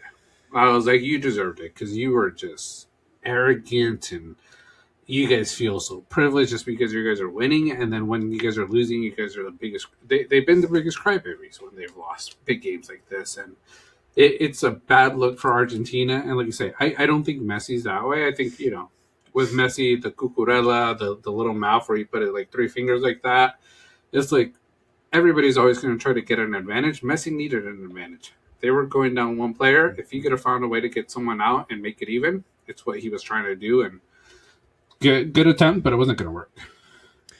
Yeah, it wasn't going to work. And, but they were really clinging on to anything. I think that just kind of showed like how much in a hole they were that entire match was trying to find any little thing, especially knowing that Enzo was going to be, thrown out and head into the locker room. I will say for that redheaded kid that didn't get any playing time and was trying to get involved in fights as well, if Spy Kids is ever looking for a recast, perfect role for him set up. I think he's really ready. Just being that little kid. So again, you're exactly right though. It's like we're only talking about this. We're not talking about the GOAT, Messi, with really any of it. And it just goes to show like I don't know, if I'm Messi to an extent, I'm kind of embarrassed. Mm-hmm. It's like that's not what his hard work has gone on Mm-hmm. to show, and to have his teammates kind of act out like that. It's like, dude, what a shit show, Yeah. And he's there, he's crying, he's kind of to himself. Yeah.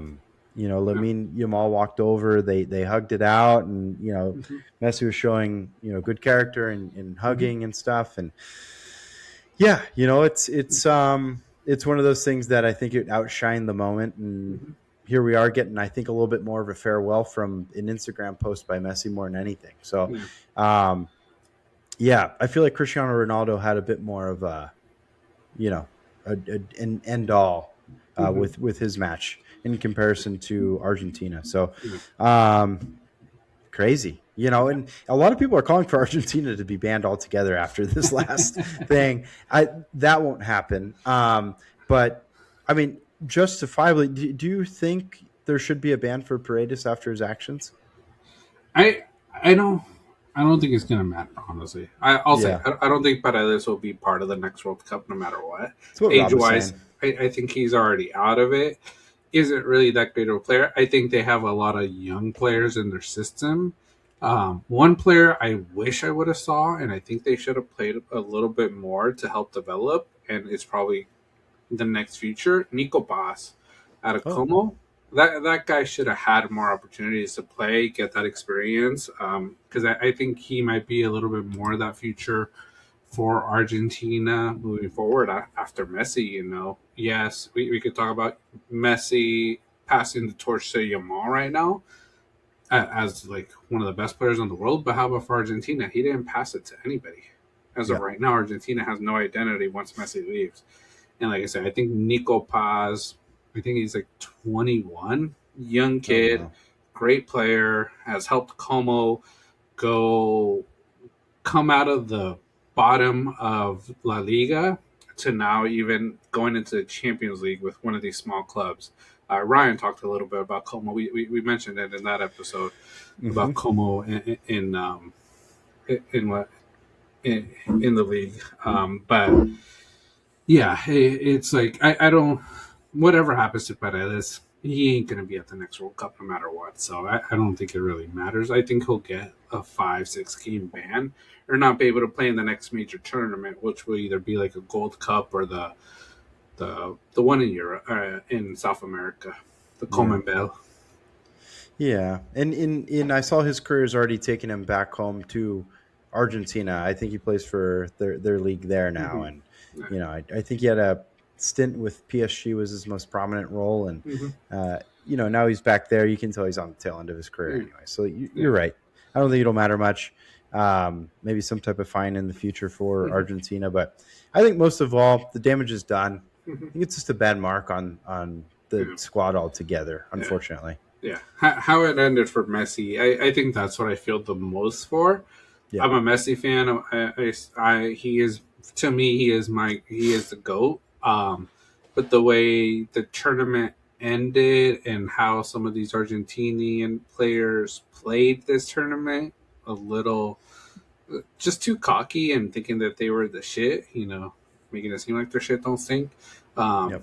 it was a bad look, and like I say, it was just a bad look for Messi when Messi should have been celebrated. It's the one thing I sort of hate that Messi wasn't celebrated as much in his last World Cup for everything he did, and even for this Argentina team. I honestly didn't think they were going to get out of the quarterfinals. I didn't think they were that great of a team, and I knew I had the feeling once they were in this final against Spain, they weren't going to manage it, and it was true. But Messi did so much to get this team far that he deserves a lot of kudos, and the player of the tournament going to Rodri. I think it should have gone to Messi because I think he did a lot more for his squad than Rodri did for Spain. Rodri did amazing for Spain, but I think Messi made more of a difference for the squad. Yeah. Yeah. It's very rare when one of those trophies goes to a losing team in any sport. Yeah. Felt like one of those moments where, yeah, I agree with you. Should have went to Messi. I think like one of the only times it's ever happened, like in the NBA, for example, I think it was Jerry West Mm-hmm. winning it for an NBA Finals, and Lakers had lost, but he had won the Finals MVP, which is insane. So again, one of those moments I do feel like Messi should have won it. His tournament altogether was absolutely fabulous. Really put a lot of that World Cup stuff to shame with between him and Ronaldo, at least for this cup altogether. But he was phenomenal.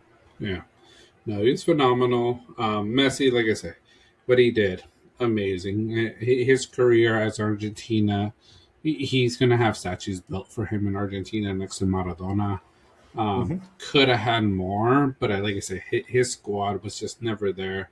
Very dependent on Messi, and Spain had the answer for Messi. They didn't let him do what Messi does. And like I say, if Messi was still young, a lot of teams would have learned from this on what to do in the future. But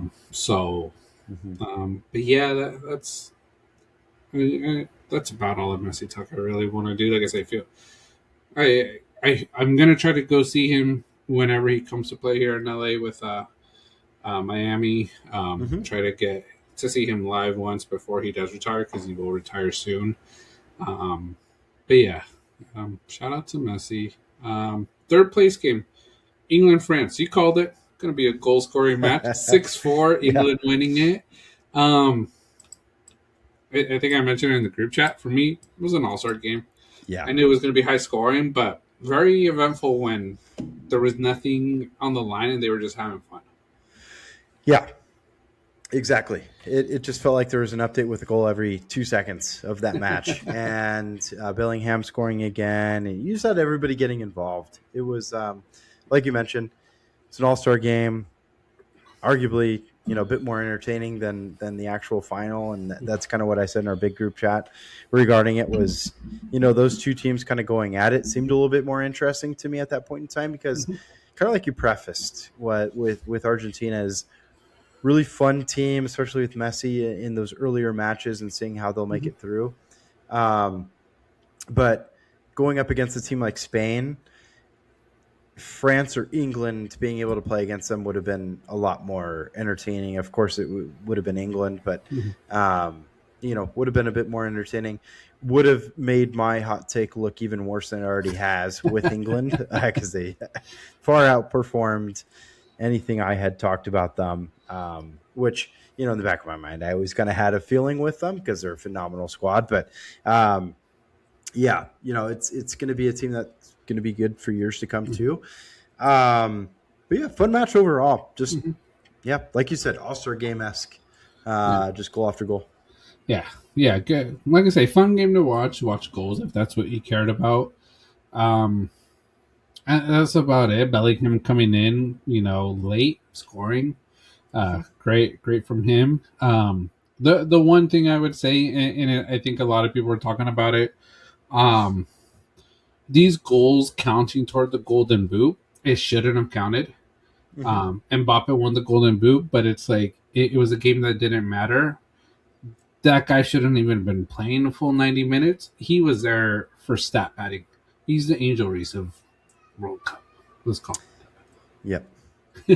Yeah, no, I completely agree. You shouldn't have done it. It's like kind of, like you said, making like the all-star game stats kind of, pad your in regular season stats. It doesn't make a whole lot of sense, especially when both goalies weren't even the starters, right? So that's why there were so many goals as well. And yeah, it just didn't make the sense of the situation.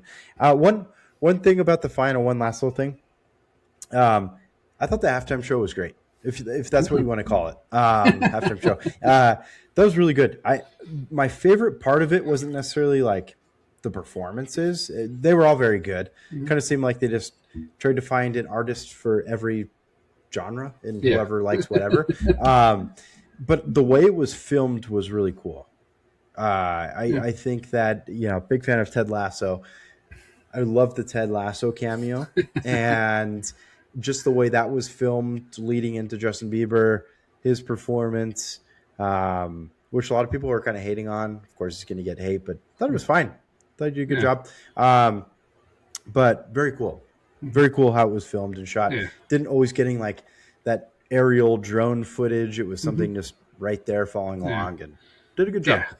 Yeah, no, it was okay. I didn't mind it. I think I'm just not used to it for a soccer game. I'm used to it Sure. for a Super Bowl. It got Americanized, you could say. Yeah. I would say I think the one hate that people have towards Justin Bieber was just the song. Yeah. I think people wanted more of that lively song, but I don't know if it was you. Someone mentioned in the chat that we had I think a Chris lot did. of a Killed lot the of his vibe. a lot of his songs just he doesn't own them. He can't play them. It's almost what he did at Coachella. The only way to play him is through YouTube and sing along with him. And it's not something you could really do in that type of stadium in this type of environment. So he had to play an original song that he still owns. And there isn't many like Beauty and the Beat. Like that one would have been phenomenal in that setting. But like I say, I know why he can't play it because he just doesn't own it, and there's no way for it to happen, or you would have to pay a lot to be able to play it. So overall was good. I think it's just Americanized. I don't know if we'll see it again outside of the USA for World Cups, but we'll see. Never say never.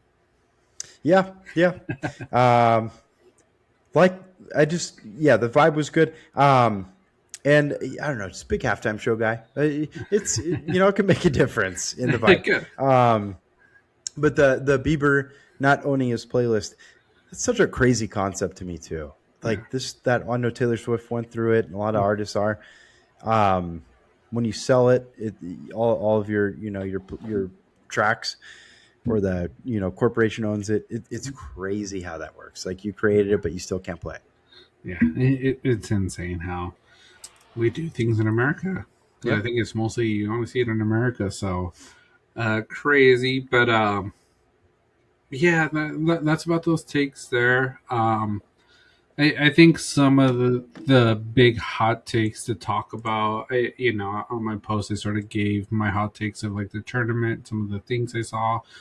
But a big one for me, USA and Mexico, their World Cup, I'm calling it a fail for both nations because they weren't able to get out of the round of 16 with home field advantage.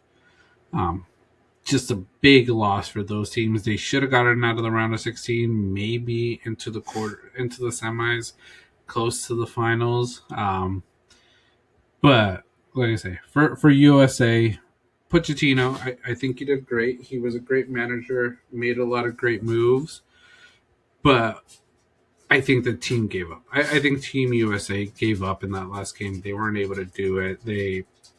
Maybe they were just exhausted. Who knows? But I think they gained a lot of fans early on in the tournament. But all those fans, they lost it because of that last game, how they played against Belgium. Yep. I completely agree. I feel like that was, just such a damaging loss. I feel like that really killed the vibe for a lot of people. I think that the coaching was good. You can kind of blame the vibe killer on quite a few things. And, I think that red card reversal was a big part of that. I think a lot of the players were kind of expecting, that suspension to hold and not being able to kind of play on with it. And, with that kind of being overturned, I think it just kind of threw off the game plan and kind of altered a lot of things. I will say that the tournament altogether seemed like it changed a lot when it went from, Mexico losing to England and U.S. to Belgium in that round of 16. The vibe just seemed to change altogether, and we kind of, it felt like a lot of heartbreak, especially with that Mexico loss. Really promising team, a team that, was just seemingly so dominant, really energetic, and the fan atmosphere was phenomenal there in Mexico City. But hey, it's a World Cup. Yeah, it's a World Cup. I think Mexico started off the tournament a little sloppy. They weren't playing the best, but towards the end, they played amazing. I truly believe both squads have a lot of great young talent. Like I say, for Team USA, I will say I don't want to see Pulisic at the next one. I don't think this guy is that Captain America. I like him. He's a great player, but I don't think he is that true leader. We have to find a new true leader. Tyler Adams did more. Um, Malik Tillman did more of a leadership type thing. And like I said, there's a lot of young players that I would prefer just to start bringing up and playing on this team, and getting them ready for. We might not do well in 30, but 34. Give them a World Cup experience, and let's make that move. But I don't think Pulisic should be a part of the next one. I think his time is done, especially the excuse he makes. It's sort of, yeah, you had a little bit of an injury, but some of the players in that final game would have continued to push on, seeing how much further he could get. And then him saying, "Is like, well, it's time to rest." It's like we talked about it here. He rested the entire Gold Cup. He didn't even play the Gold Cup because he was resting for the World Cup. And it's like now an excuse is like, "Oh, I finally get to rest." It's like you've been resting for about a year and a half. So it's not the type of excuse I like from that type of leader I'm expecting for the national team. I agree. Was it Carly Lloyd who went after him? Yeah, there's a lot of people that went after him. Yeah, She was I know Landon Donovan had some words as well. Carly Lloyd just kind of stood out. You go, girl. We're all thinking what you're saying. Like, yeah, you're there at the biggest stage. You're supposed to be, like you said, Captain America. Dude, ice up after. Like, dude, get after it. This happens once every 4 years. Power through it. I just think he just needs that. I think he needs that email, John, of you're cut. You're not here. Just send him an email, as they did with everybody else, because he's not cut out for it. He's not. Again, he's a good talent. He's not a leader of that team. There's plenty more other people on that roster that played way better than him. And even when he was on the pitch, you didn't even know he was there. He didn't play that well at all. So, and then, like you said, the excuses came off the wrong way, dude. Like, just shut it. No one wants to hear it. Like, you're disappointing. So, yeah. Carly Lloyd, happy you said it. Yeah. Hell yeah. Yeah. Whoever runs publicity and all these interviews and helping these players answer questions, you got to be fired for Team USA. You just make it look worse for the nation and for those players. And then Mexico, like I say, Mexico has a lot of young talents. I liked what I saw from a lot of these players. I just hope, and it looks like a lot of these young Mexican players are going to go play overseas, and I think it's what they need. I think they have to stop just sticking in Mexico, trying to make it homegrown Mexican talent. Let them get that experience, because you saw it in this final. Argentina has a lot of great talent. They're South America, but European talent. Everybody on Spain pretty much plays in Europe. They make a difference. They know how to play well, and they have those skills, those tactics, and that mindset to do great. And if Mexico wants to potentially win this World Cup ever, they need to send their players over there to get experience. Yep. Need to make it happen. Seems like that might be the way it happens too, right? With the younger kiddo that just literally graduated high school, might be heading over to the EPL, maybe. Liverpool, I think, is the rumors. Yep, develop them over there. They're going to come back, even better than they are now. Like, look how good Jimenez is. All you got to do is just go and spend some time on the Wolves, and you're going to come back just a fucking badass. So, he's got the heart of a wolf. Yeah. We know how to train him up pretty good once we get relegated. He's going to help us get back up, and it just creates warriors. So I completely agree, though. Developmental-wise, it's a very important fact. Get them overseas. Unless the MLS can start doing, a lot more with training and the U.S. altogether. It's funny, ever since you brought up the pay-to-play in the States, I've heard it so much more on mainstream media, so everybody's listening to what you have to say, John. I think they are. And like I said, I'm not going to take all full credit. I think it's something many people have discussed before. Sure. And I think we see it now. And like, there's some people... I get some of the reasons why. It's like, who's paying for it then if you aren't paying to play? But it's like it's these clubs are, and you know, look at what Europe's doing. You know, Europe doesn't have these kids play. When you know they come up to the academy, and I saw an article or a video, and it's sort of like what the European scouts do when they look at those European clubs and these youngsters at 10, 12 is you don't look at just skills, footwork, how good you could shoot. It's a mindset game. If you don't have the mindset, if you can't be ready to play at that high level, they're not going to pick you, and that's what they look for. And I don't think that's what we look for in the U.S. We look for skills. Oh, you have a great curve to your kick. You're on the team. It's like no mindset. You need that mindset, and that's why I say Diego Luna. He has that mindset. This guy was a workhorse.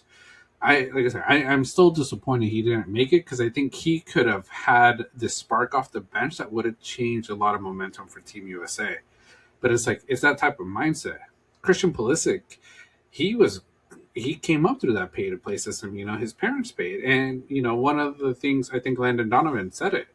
You know, for a family to sort of be able to afford it, like I think it's only a small percentage of families that are under 55,000 that they make are on the team. The rest you have to be making over 60K as a family to even get into the pay to play system. And honestly, there's a lot of people living below that poverty line, and there's a lot of kids that have a lot of great skills, but they just never get the opportunity to build it. So it's something that I understand someone has to pay for it, but these MLS teams build your academy.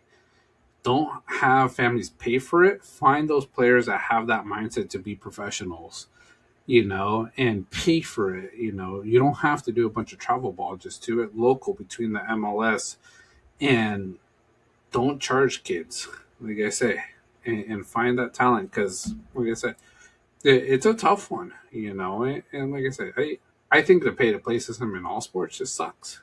AAU, great content, doesn't help develop basketball. Go to Europe. Look at what Europeans do. Europeans are dominating NBA right now. Baseball, I'm not going to talk much about baseball because I don't know baseball. I never played it because I do truly suck at baseball. More expensive even. Yeah. Just because the equipment you have to buy. It's a fortune. Like you need to buy like certain bats that you could hit dingers, but it's also like if you just suck, it doesn't matter. You spend 10K on a bat, you're still going to strike out every single time. But and it's if you want to go to Cooperstown with your little league team, it's going to cost a fortune to go. Yeah. So it's like, how are some of these, small countries, and you see it. Where are some of the best baseball players coming from? Team USA is great. Don't get me wrong, but the Dominican Republic, Cuba, who have like no money, it's like they develop the best players because they just focus on their skills. It's not about all this flash, looking cool. Yeah, I'd like to look cool when I play my sports, but it's like when it comes down to getting the fundamentals, it's just practicing and repetition, and it needs to change. I think USA, we need to change the pay to play system. There needs to be adjustments. I know you have to pay something, but don't make it where some families can't even consider it because they can't afford it. Absolutely.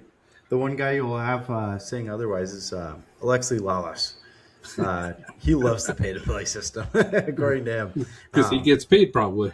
He's probably part of that team that you give $10K a year for a family that barely makes 50, and they still have to pay rent, food, and he probably gets $2K of all those families. And it's just like, of course he likes it. His wallet's getting bigger and he's succeeding, Right. Yeah.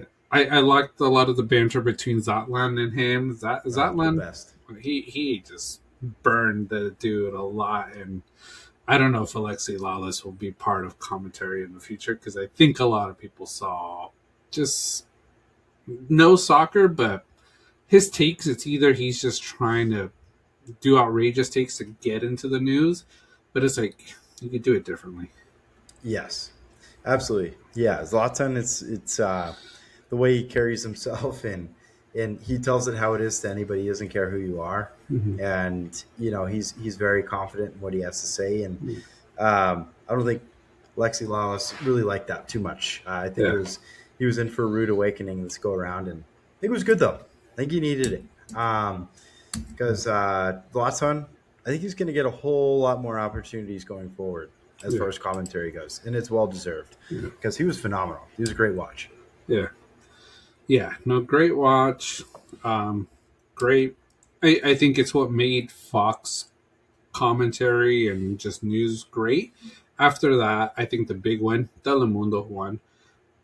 Everybody wanted to watch it on Telemundo. The announcing, like I said, the games, just the excitement, like when they would score goals, it was just so much more emotional.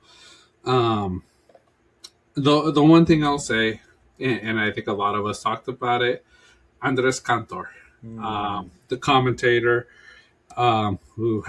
he's always had iconic goals. His celebrations are goal, but I don't know why this year it bothered me a lot more.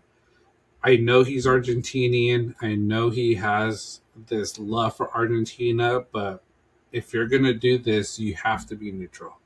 Yep. Like I say, if you're gonna go into something professionally like this, it's like we get signed up by the Lakers and to do commentary, to do podcasting, to do videos.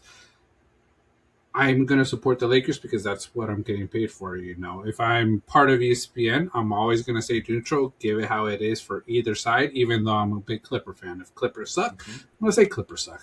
If Kawhi sucks, I'm going to call out Kawhi. And we do it already with our teams. That's why we might not be invited to a lot of things. But Andres Cantor, how he celebrated a goal, talked about Argentina.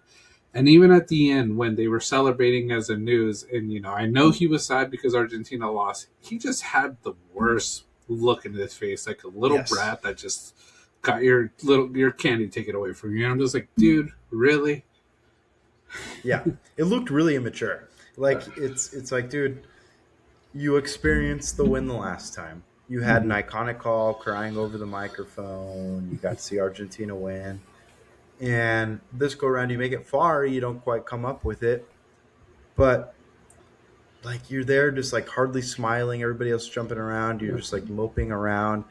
Quite frankly, they should have just blurred you out of it because it's like you're all mopey with everybody else having a great time. Celebrate what the World Cup is, what a great World Cup it was, and go on with it. You have to be neutral. Yeah. You can't go into it being favorite, having a favorite because it comes off in his commentary too, I feel like. And, Rob kind of started me on that. And he's like, dude, I can't stand the guy because he always like, he's crying over Argentina, blah, blah, blah. And, I kind of focused on it a bit more this World Cup and I kind of saw it and you could just tell his reaction to an Argentina goal versus anybody else's. Yeah. And it's unfortunate, but because he's a great commentator and, he's very enthusiastic about what he does, but it takes away, so much. Yeah. Yeah. It takes away a lot. I think Telemundo is going to learn if they bring him back for the next World Cup, if he's still around. Don't do Argentina games. Just don't put him on Argentina games. It doesn't matter. I know he's probably the best guy to do a final just because he does have an iconic voice. His goals are iconic. But if Argentina's in that final, don't put him in. I would say find someone else. You'll find someone that could do amazing as well and still be great.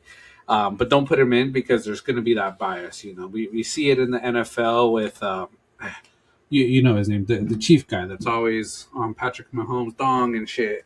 That every time, Collinsworth. Anytime it's Patrick Mahomes, it's like I don't want to see him do Chiefs game because all we hear is the Chiefs talk, and it's like you got to keep it neutral. Like, be a fan, but it's like don't be all up on Patrick Mahomes. You look like a ref, Exactly. Yeah, no, and that's what always made like Madden so great is that he could drew all these squiggly lines on the TV screen, but like he doesn't care who he's talking about. He's always gonna, you have the same commentary for any type of player. But you listen to Collinsworth or Joe Buck is another one who kind of pisses me off sometimes. Him and Aikman absolutely crap on the 49ers every single time. It's because the Cowgirls obviously had the rival with the 49ers back in the day. And, of course, Joe Buck and Troy are going to team up together a bit. And, dude, it's so annoying to listen to. It's just, the time I enjoy them is when I can tell they've been drinking pregame and they get on and, they're on a heater. But anytime there's a Niner game that they're announcing, I will mute it, usually. You're like, let me find it in Brazilian. That's probably a lot better. Just put some. Yeah, honestly. Yeah, that's a better way to go. Yeah, so I would say, Telemundo won a lot this year, but Andres Cantor probably a little stain on their win for the tournament. Fox do better. Hydration break, my quick take on it, bad. Hated it. Made it feel like a basketball game pretty much 4 quarters. And what I hated about Fox, I only saw one game on Fox, and that's when I went out to Cronies. They played it on Fox. And I hated the hydration break because they had commercials in.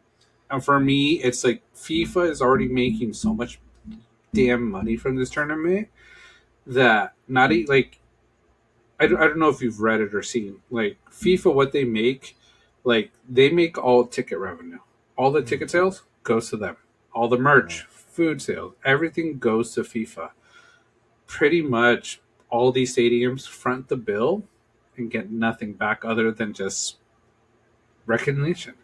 That's why Chicago wasn't part of it, because they're like, we're not going to do that to our city. We're not going to have taxpayers pay for this tournament. And in my head, I was like, FIFA, you're already making billions upon billions. Why do you need commercials during a hydration break? Right. Yeah. It certainly wasn't geared towards the players because they're used to playing right through it. So, yeah. No, I agree. It was a stupid stoppage. Didn't make a lot of sense. You're guessing when it's going to be, and then it makes an automatic 4 minutes extra overtime, per half or 3 minutes, whatever it was, and really meaningless, really dumb. Yeah. Changed the pace. Momentum. Like if you had the momentum in the game, hydration break just took that away. Yeah. No, absolutely it did. Yeah, there's no reason to have that in minus, implementing commercials. That was the main thing. And their excuse, the heat.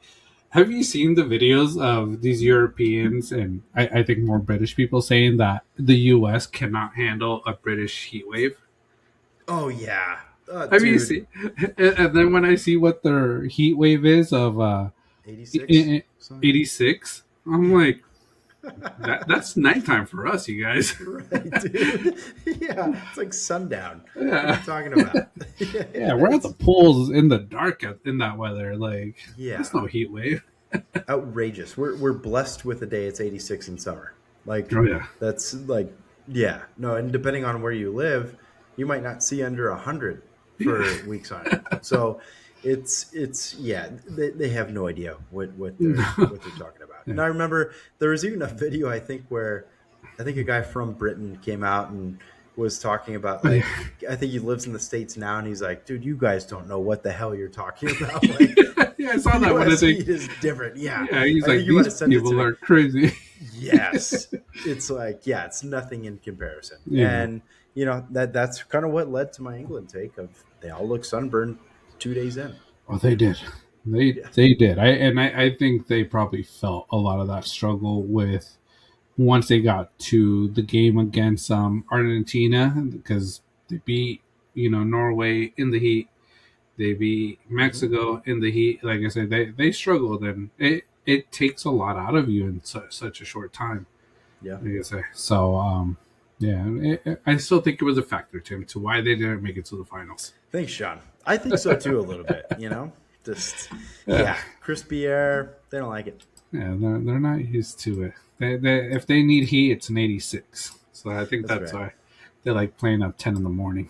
Yeah. No, exactly right. They're they headed to north UK, so where it's extra chilly. Up closer to the Arctic. It's about 55, I'm sure, up there right now. Yeah. A little overcast. Yeah. Living life. It's hilarious, but it's different. Let's see what other takes. The other take I have, I wanted to talk about, and like I said, we're not going to get the iShow speed treatment where we could do all this stuff with FIFA. FIFA's probably going to hate us talking about it, but like I said, I never back down out of any takes discussions. FIFA made this freaking tournament way too expensive. I looked up some numbers. So in 2028 at Russia, group games, they were about 105 to 210 for all group game matches. And the top final ticket was around $1,100. So that's 2018. 2022 in Qatar, which was a big one, group games between 69 to 220. And the top final ticket was 1,607. Now here in 2026, group games, and it was in a tier system, 140 to 410 initially for group games. And the top final ticket, $10,990. Literally 10 times what those tickets were. So overall, 86% more expensive than 2022, 95% more expensive than 2018. I think it was extremely crazy on how expensive they made the tickets. Like I said, I did go to one game. I did pay that tier 1 $450. But if you look at my seats, great quality seats. Not going to complain about it. But I wasn't able to go to other games because after that tier system, every game went more expensive and more expensive. And I think it was a Spain-Belgium game. I think I saw, like, to get the seat that I pretty much had, it was about like $7,000 for that game. And that's just ridiculous. I understand you got to make money, but this is a game for the world. And you want everybody that truly loves the sport attending. Yes, it was great to see celebrities. And yeah, the majority of them were in their boxes that they could afford. But like the normal day-to-day people that love the sport, love these teams, support these squads, that would really have brought a lot more energy to the sidelines, they weren't able to afford it because literally you had to give up a mortgage, to go to it. Yeah, completely agree.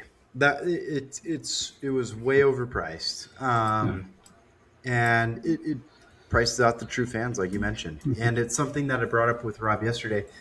Something that crossed my mind was, even at the Argentina-Spain match, how many fans in that crowd do we think are just here living in the States, didn't have to pay for, an immense fee of travel, or maybe were locals, or, drove, or you name it, something. And then how many actually flew from Argentina or Spain to go watch that match? I was genuinely curious. I don't know the exact answer to it, but my guess is that there would probably be more locals because of how obscenely expensive. Because if it's expensive here, it's going to be expensive absolutely anywhere. It's just it's an absolute fortune.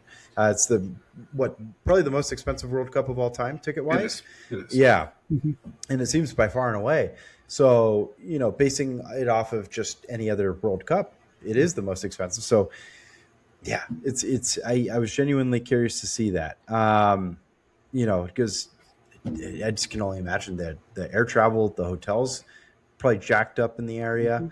And that goes for all matches. So crazy. And it's a bummer too, because again, it's just one of those things. It doesn't happen very often. Once every 4 years is something that, it's a once in a lifetime kind of experience. So, and I also think I saw something where, I think somebody did the math that it would be cheaper to fly somewhere, go watch the match, and then fly all the way back while staying there a day than it would be just to buy, a group stage match here. And it just all makes sense. So I'm curious to see what the next World Cup prices will be. And the next is what, in Portugal? Portugal, Spain, Morocco, Uruguay, Paraguay, and Argentina. Okay. I think it should be more affordable because of how the countries are. Like I said, you come to America, we're going to Americanize it. Yeah, it's the motto I keep on saying. But FIFA knows fans will pay. That's what they learned this year. Fans will pay, people will pay, and they may keep it expensive. We'll see. But I think it's a disappointment of FIFA. Like I said, I was lucky enough to get to it. I keep on mentioning it. If you have the chance to experience it, it is an experience that is worthwhile, that you'll never forget. But also know, some people to pay. And like I said, I'm even like planning, like if I want to go to Spain in 4 years, I probably got to save, especially if the tickets are this expensive, close to 30 to 40K just for one person to travel, hotel, food, and game. Yeah, absolutely. Did you hear about that one guy that I think he was from Britain? He was from England, and he was contemplating going to the World Cup. His family lost contact with him because he lost his phone, and I believe he went to Portugal. It was Uh, either Portugal or Spain, where he lost his phone, and he was staying at a hotel and just going to a pub every single day for like a week straight, and his family thought he was missing altogether because he wasn't getting in contact. And I guess some local police officer was like, "Hey, you're like on a missing list.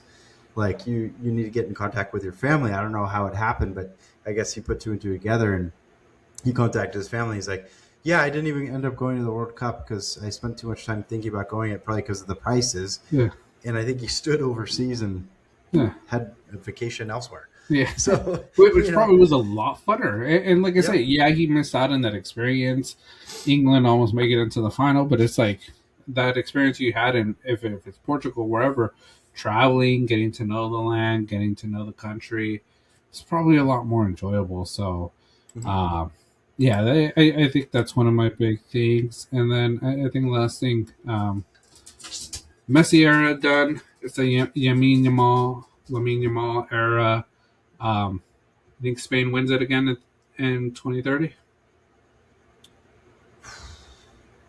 Yeah, because I just get the feeling that Mbappe's not a winner. That's probably a hot take. Maybe not at this point. I don't even know.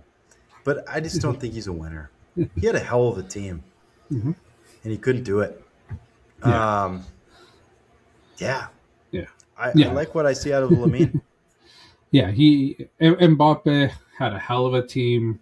That team is also older, so I don't know how many of those players will come back next year. They still have a solid squad, though. They had a 2B, a 1A, 1B. That 1B bench team could probably make a good run into the tournament.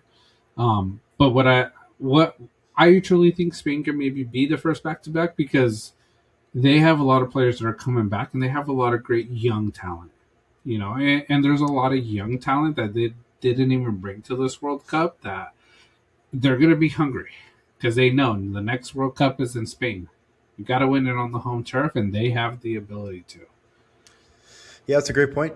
Home turf. Yeah, heading into the next one, another key point that Rob brought up was a big thing with like players like as good as Lamine Yamal are. The coach let him play his game. Mm-hmm. He gives him the confidence and the freedom of, putting shots on goal. If they're not making it, at least you're trying and attempting and attacking. And, other coaches might not do that quite as much. So I think Spain's Mm-hmm. coach did a phenomenal job at that. I don't know what his coaching contract entails, if he's going to be around longer. I'm sure he is that, especially after this win. Um, but it seems like he did all the right things as far as his young Yeah, talent goes. And it certainly seems like a head coach I'd want to stick around. yeah, yeah. There's a lot of talk about Lamine. Not a good tournament. Didn't play well. You got to look at a lot of factors in my mind. He was injured coming into this tournament, so already not 100%. Um, yeah, he didn't score goals. He didn't do as much as he probably has done in Barcelona or what we all expected. But when he had the ball, attention was on him. These defenders were on him. And it's almost like that Messi effect. When Messi would get the ball, you'd see 3 or 4 defenders going at him. That's what happened with Lamine Yamal. Once he got the ball, Mm-hmm. he would get a bunch of people. And what he was still doing to get through and creating shots, creating passes, it's what helped the team. So statistically, not a good tournament, but I think overall, great experience for the young guy. Um, and like I say, he's the future of this squad. There's a lot of great players in Spain. Like I said, a lot of young Spanish players that didn't come onto the squad this year that will come in 4 years. And it's a team I think that could, for sure, has the next window open already. And I think it's probably the favorite. Yeah, no, I completely agree. I think Espana is there, and I think the tournament is favored towards them as they head forward. Yeah. Um, we'll see. Yeah. Cape Verde though, nasty dark horse team, real good. Very, very great team, and it's what I like. Cape Verde did well. A lot of these young teams, like I say, New Zealand's on the map right now See as him. Yep. well. Like I say, it was an amazing tournament, and yeah, like I say, I enjoyed it. There was a lot of great for me. I've enjoyed all the tournaments. I'm a big soccer football fan. Watching this, like I say, Vera getting into it, I'm happy about because I think it's something we've talked about. 4 years. Let's go to Spain. Let's try to get it done. Kiddo will be older too. Maybe he'll be able to sit through the games and join us as well. But and just like I say, travel too. Hmm. Spain, Portugal, maybe Morocco. We'll sort of see how it is in 4 years. Um, but yeah, like I say, great tournament, great experience. I enjoyed it. Yeah, no, absolutely. I did too. Great, full fledged initiation of really following a World Cup tournament. And I think that this, expansion of the tournament altogether is a phenomenal format. Everything that we saw this go around. So Mm-hmm. really excited. 4 years seems like a long time. Hopefully it comes by fast. So Yeah, yeah, it's a great tournament though. yeah, a good tournament. But yeah, those are all like the major takes I have for World Cup ending. Wasn't many comments or other takes people had, but anything from you, Tim? Final takes of this World Cup? I think that kind of covered it for me. Yeah. Um, Enjoyable, fun, met lots of cool people. Mm-hmm. Excited for the next one. Excited Yeah. for some of these smaller tournaments that will come in between too. Mm-hmm. I'm going to be paying attention to those, and I'm also thrilled to see that the EPL starts up next month already too. So, Yep. well, lower ranking league next month as well, but we'll But work like I our way said, back you up. got to get out to get back Yeah, in. So get to watch that's what. Raul more. Here we Yeah. go. Yeah. That's our Wolfpack Soccer check-in. We'll go into our reels on the rock. So this is where we talk movies, TV shows, streaming hits, theater releases, and everything happening in the world of entertainment. So whether we're reviewing the latest blockbuster, breaking down a binge-worthy series, revisiting a classic, or testing our movie knowledge with a few games along the way, nothing is off limits. Some of these reviews will be thoughtful, some opinions will be controversial. There's a good chance we'll end up arguing about a movie one of us actually enjoys. So grab your popcorn, pour yourself a drink, let's get into the reels, and let's talk summer movie bash check-in. We didn't record a banter episode last week because we had Brad on. That was took a little bit of our time, so we didn't go over. We'll go over that first movie that happened last week, Ah, Moana. And I wanted to start like it's this. okay. Well, we want to share everything. So you had Moana last week. That opened up at 43,142,824. I don't. I think not the number you were looking for. You were looking for a little bit more. Oh yeah, probably double, probably double. In all honesty, if not that, then maybe at least, yeah, maybe 20 mil more than that. Yeah, the writing was on the wall. I think after the first day it was released, a Mm-hmm. lot of people were just saying it was utter crap. Really AI driven with backgrounds and Mm-hmm. stuff like that. Maybe they had some of Call of Duty's people kind of jump on the the background of it. Somebody filmed one of the scenes in the theater. Don't do that, people. It's illegal. But the background to it, I see what they're saying. It Yeah. did look really cheesy. Yeah. And just some of these live action Disney movies just don't do very well. Mm-hmm. I should have seen the writing on the wall, but they just haven't done that well. Yeah. Yeah. Overall, I'll give you my movie take. We'll save the next one for a little in a bit. Saw Moana opening weekend. I contributed to that 43 Excellent. million. Um, Overall, not the greatest movie. What I did like about it, they stuck to the original Moana story. So the animation pretty much similar. Some lyrics in the song, some of the things, but yeah, I think it was a movie rushed to get made, so that's why a lot of the AI, a lot of it looked bad. Character wise, I think there could have been different choices for characters. The one big one that I will still stick with, The Rock. This guy was just trying to money grab. Just because he did the animation doesn't mean you could do the live action. Hair looked horrible. The muscles just looked fake as well. Oh yeah, I did see that. It just looked like he had some fake muscles on, and it's just like, dude, you could have found someone that looked more just like the cartoon, because I think the kids would have related to it a lot more as well.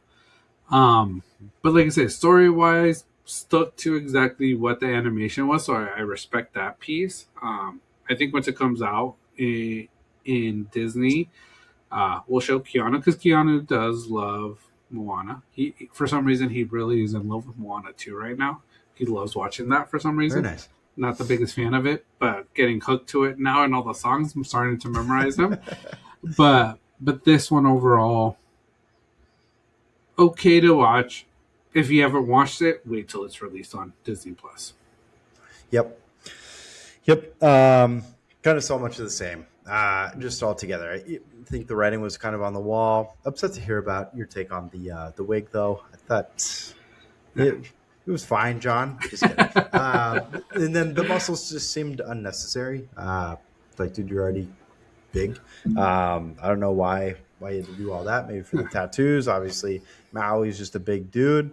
And yeah, I could see where the cheesiness could come in. A lot of people aren't really liking The Rock these days because it seems like everything he does is a cash grab.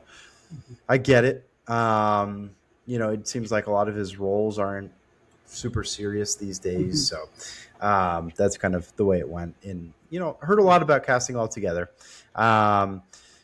Yeah, still a fun vibe, though. I really like Moana. Me and Jen have hopes and dreams of retiring in Hawaii someday. So I just think that the Hawaiian vibes are always phenomenal and always put me in a good mood. So that'd probably be a big reason as to why I'd watch. But I agree. I think the original Moana cartoon is better than the second. But nothing against Keanu's judgment on that one. They're both great. But yeah, no. Should have known better. I just think that the live actions just have a tough time. They just don't always transition very well. Yeah, and I think it's almost like with some of the picks I did is we were just hoping that cartoon gave us a little kick. There was going to be a little kick during the summer, but I think we probably have learned this summer and even from last summer, it doesn't matter if it's Disney, it doesn't matter if it's Minions, a popular cartoon, it's not going to do well if it just doesn't look great. So, right. Yeah, unfortunate. Whiskey glasses, 1.5. Ooh, lowest yet. 1.5. Lowest yet. Man, you just cut his wig off. Only reason I will watch it again is first to show Keanu. If he really enjoys it, I'm gonna be stuck watching it for a long time. That's the only reason. If I had to make a choice, wouldn't. I'd be okay watching cartoon. How many glasses of Terramana tequila would it take you to raise your rate? Because that's The Rock's tequila. A whole U-Haul, like one of the large U-Hauls. You got to send me that. Have it outside my door. You got to swim in it. Yeah, swimming pool of it. Oh, man. Yeah. All tour that dude was just sipping on Terramana. Yeah. That's all I saw. Frozen glass of Terramana. Just drinking my Terramana. Yeah, I won't go into Terramana too much. It's okay. It's not the best, but it's okay. You're looking for something in the $20 range. Yeah. But that was Moana last week. This week, the Odyssey. Ooh, yeah. So Odyssey opened up. Big movie. Opened up at $123,502,900. Okay. Yeah, it's pretty good, right? Big opening. Third biggest of the year, right? I think, yeah. Okay. Yeah, I'll take it, man. That's pretty good. One of the big ones. I think, like I say, if it was maybe rated PG-13, probably could have gotten a few more 100 million, but I think came out rated R. So, So total-wise, you're at 374,249,506,000. Mm-hmm. I'm at 288,119,000. $986. So the difference, and I got Spider-Man left, 86,129,520. Oh yeah. 520. So I think you clear 100 on Spider-Man I should. and the Spider-Man World should Cup. clear. That'll help. It should clear 100. So I'm happy where I'm at. I think I'll take another one, but we'll see. We'll see what happens. Especially because you made the arrangement of with Little Caesars as well. Yeah. It's unreal. and Messi in the movie. What a jerk. That's unreal. But I will say, I was thinking about it. This is, in my opinion, if you looked at it on paper, this is a colossal upset for the box office for you. Like, I felt like I was like, oh, dude, I am stacked. Like just like there's no way. And then, man, it's yeah. Yeah. I think I got lucky. I think it's easy biz. Yeah. Supergirl almost ruined it for me. Minions I knew wasn't going to do well. But I also think Disclosure Day didn't perform the way it didn't perform for you the way I expected it to. Yep. The one that helped me, what was the one that really killed it for me? You got 80 million out of something. It was one of the first ones. Wasn't Supergirl Toy Story? I think that's one that really shot me up. That one made a lot. Roy did. Mm-hmm. Yep. Unreal. So overall, great. But I'll try to do spoiler-free review of the Odyssey. Saw the Odyssey. Saw it in IMAX. Ooh. Amazing to see it in IMAX. I went to TCL Chinese Theater in Hollywood. Big ass screen, man, crazy. And I want to see it again on a normal screen just to sort of see the difference. Yeah, but amazing. The crowd too. We saw the 10:55 showing on Friday night. Great. Because like I said, there were moments that you'd hear the clapping, you'd hear the gasping, and when you watch movies like that in the theater with people that are so into it, makes that movie theater experience and movie watching experience amazing. So shout out to everybody at that 10:55 showing this past Friday at the Chinese Theater. Overall, love the movie. One of my top Christopher Nolan movies. Wow. Story-wise, Vera kept on asking, did you ever read The Odyssey? Straight truth, I hated reading in high school. I don't think I was required to read The Odyssey also. I think we were required to read something else. So never read The Odyssey. So went into it blank, not knowing exactly what was going to happen. Overall, I was wowed with the film. Matt Damon's going to get Oscar nominations for his performance. Did amazing, and that dude's ripped. I signed up for the gym because of how this guy looked in this movie. I need to look like that at that age. And I'm almost at that age probably. But did amazing as Odysseus. Anne Hathaway killed it. I think she did really well in her role. Story overall was great. Like I said, I didn't know much about it. Vera says it's very close to the book. There were some changes to it. Some scenes will wow you. There's a scene with one of the witches that you could say is a little disturbing, but the way they did it, and Vera says it's exactly how the book was perfect. So, great to see. I would say the one con that I would have wished for more was more intense fighting scenes. Movie, I think, if I'm not mistaken, rated R, but I don't think it should have been rated R for what I saw. Should have been a PG-13. With a rated R, wanted to see more gore, wanted to see more intense fight scenes. Wasn't as much, but the story was great. Everybody did well. A lot of people are giving Tom Holland a lot of shit I've seen in reviews for his acting. I think he did fine. I think they could have found someone maybe younger because I think that character's supposed to be younger looking, but Tom Holland does look pretty young, so I see why they picked him. And like I say, you need big names. You need big names in this movie. So, what else can I say? Like I said, I'm not trying to spoil it because I know a lot of people haven't seen it. Some people are still waiting to watch it in IMAX. Mm-hmm. But yeah, I think a great movie. The dog scene gets to you. If it doesn't get to you, you're not a human being. You are not even a god. You are a witch or something. Yeah. It shouldn't. Was the dog scene supposed to be in there, or is that just Christopher Nolan going off on It's supposed to be in there. There's a story to it. Imagine So he involved a dog for no reason. Yeah. Just to get at everybody's heart. It always gets to your heart. The dogs. Yeah. John Leguizamo did well too. I liked his character. I liked how he portrayed it. It was really crucial to the story. Yeah, overall, loved the movie. I think it was great. Like I say, you need to watch it in theaters. This is one almost like Oppenheimer with what Christopher Nolan did. You need to experience it in the theater. You might not find the type of crowd you see opening day, but it's still a movie you need to watch on that big screen because it makes a big difference. You could have the biggest TV in your house. It's not going to compare to a movie theater.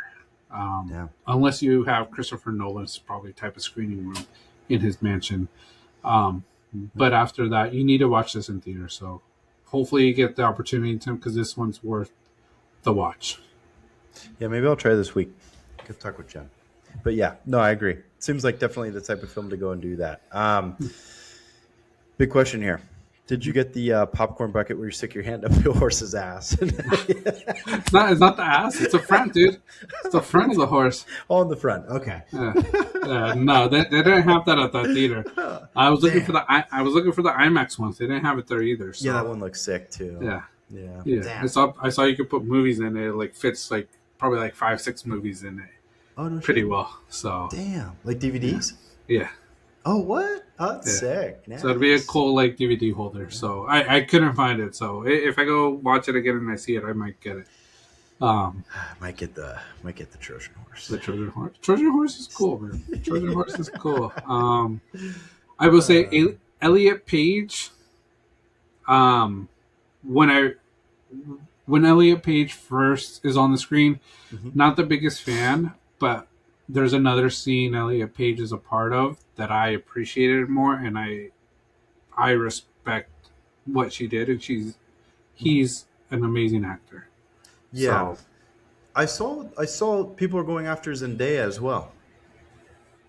I haven't seen that. Okay. I think Zendaya did great. Okay, good. Like I say, if you haven't read the Odyssey, you don't know the twists and turns. It'll be a surprise at the end. Yeah, I'm much like you. I feel like I read the Odyssey, but I didn't really read it. You know, like when you're in high school or any book that you just don't really want to read, you can read the words on the paper, but nothing's clocking to you up here. Yeah, it's just like I'm thinking about Sunday Night Football, but I have to read this chapter for tomorrow and blah blah blah.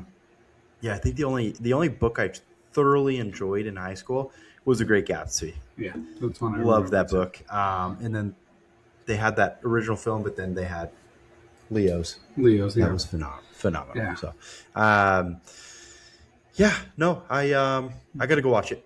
Go watch it, and then I'll give my Tim's review. Your take. Yeah. Yep. Yeah. Overall, whiskey glasses, give it 4 3/4. Nice. Pretty good. Almost at that 5. Like I say, I think the action scenes I would have wished for a little bit more. Just thinking about, because like one movie to watch before this, I would say, if you get a chance, watch Troy, the one with Brad Pitt, because a lot of the characters are there. Even Odysseus is in that movie, so you'll see a little bit of what happens within that, but it's a very different story. But just to get familiar with some of the characters and who they'll be in this next movie in the Odyssey. So, but yeah, overall, I enjoyed the movie. A great movie. Go watch it in theaters. Don't wait till this one's out. Streaming. Because like I say, it's a whole different experience. It's great. It sounded phenomenal. Yeah. Sounds like more sword fighting, right? You need More sword fighting. The always fight fun. scenes they had were good, but I wanted more, and I think I just wanted a little bit more gore. Like I say, if I Yeah. see a rated R movie, they see more guts. They see Just a little unlock bit it more. all. Yeah, Yeah. Like yeah, Gears of War stuff. yeah. Yeah. Love I don't know. That's rated R. That might be a little bit over. Too much, too far. Sorry. A little too far. This is cut someone in half. Where'd you get a chainsaw? Just kidding. That's sick though. Sounds great. I need to go watch it. Yeah. So yeah, overall good. We get a week break and then Spider-Man. Uh-oh. But yeah, I'm excited for It's Spider-Man. gonna be a problem. Question: you see the Avengers trailer? No. Dropped today. I needed to. I flipped past it. I I need to wanted to have an unhindered, like a unbothered watching. Yeah. I need a. I watched it on my phone. I want to Okay. watch it on the big screen, like the TV screen. So Yeah. looks great. Infinity Vision. It's funny. Infinity Vision. It's what they have to compete with Dune because Dune has IMAX for that weekend because it's Dune, Infinity War or Damn. Doomsday opening up. When is that dropping? That film? December. Oh wow. Okay, a little bit of time. Nice. Yeah. You need to have a winter box office. We can have a winter box We office. can do it. Especially if I lose, I need to run it back until I finally get it. Eventually. It'll be good. But yeah, overall that was that. If you haven't had the chance, Tim, Peacock, you're Peacock, right? I do. Obsession, watch it. It's on there, huh? Yeah. Ooh, yeah. Gotta watch it. This week I'll watch that. Let me know your take. Like I said, I watched it again and still freaky. Still a very freaky movie. Yep. It'll probably do that to me too. Yeah. Yep. And then Marty Supreme on HBO I noticed. So I need to watch that as well. Yeah, that's a good one. But yeah, no, Obsession is probably what I'll start with because you were giving pretty rave reviews to that one. Yeah. Yeah. And then if you do go watch Odyssey, the one trailer with Jessica Chastain, horror movie, freaky as hell. Uh-oh. What's it called? Something mommy, I forget. Uh-oh. Yeah. Like gory, or are we talking just like possession type stuff? The trailer disturbing a bit. Is this the one where she's under a bed sheet like her mom? Is it because there's a slew of trailers I think for this one, right? And it's like like a grandma, and then she's an older gal herself. No. Okay. I think it's a different one. There was another one that was really scary that came out recently where like the grandma's under the white sheet, of course. The mom walks away. Grandma sits straight up and is in the bed sheet still, and she's talking. I hate those scenes. I mean, I love them, but I also hate them at the same time because then she goes up and starts talking to it. Yeah. I'm like, dude, what are we doing? But I'll check that out. Yeah.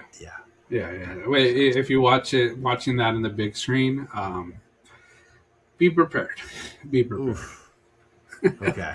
But yeah, horror's coming back too, so I love it. I'm enjoying horror. It's getting towards that time of year. It is. So, the best. But that's all I got for Banter Reels. Yeah. I think ditto.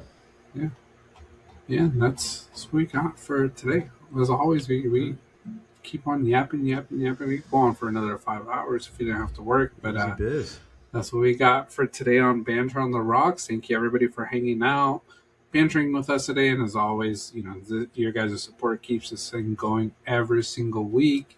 For every episode, you guys join us. If you enjoyed the episode, do us that favor. Hit that subscribe, follow button. Leave your comments. Hit that bell. Share with somebody who loves sports, movies, pop culture, any chaotic debate, anything that you might have heard today.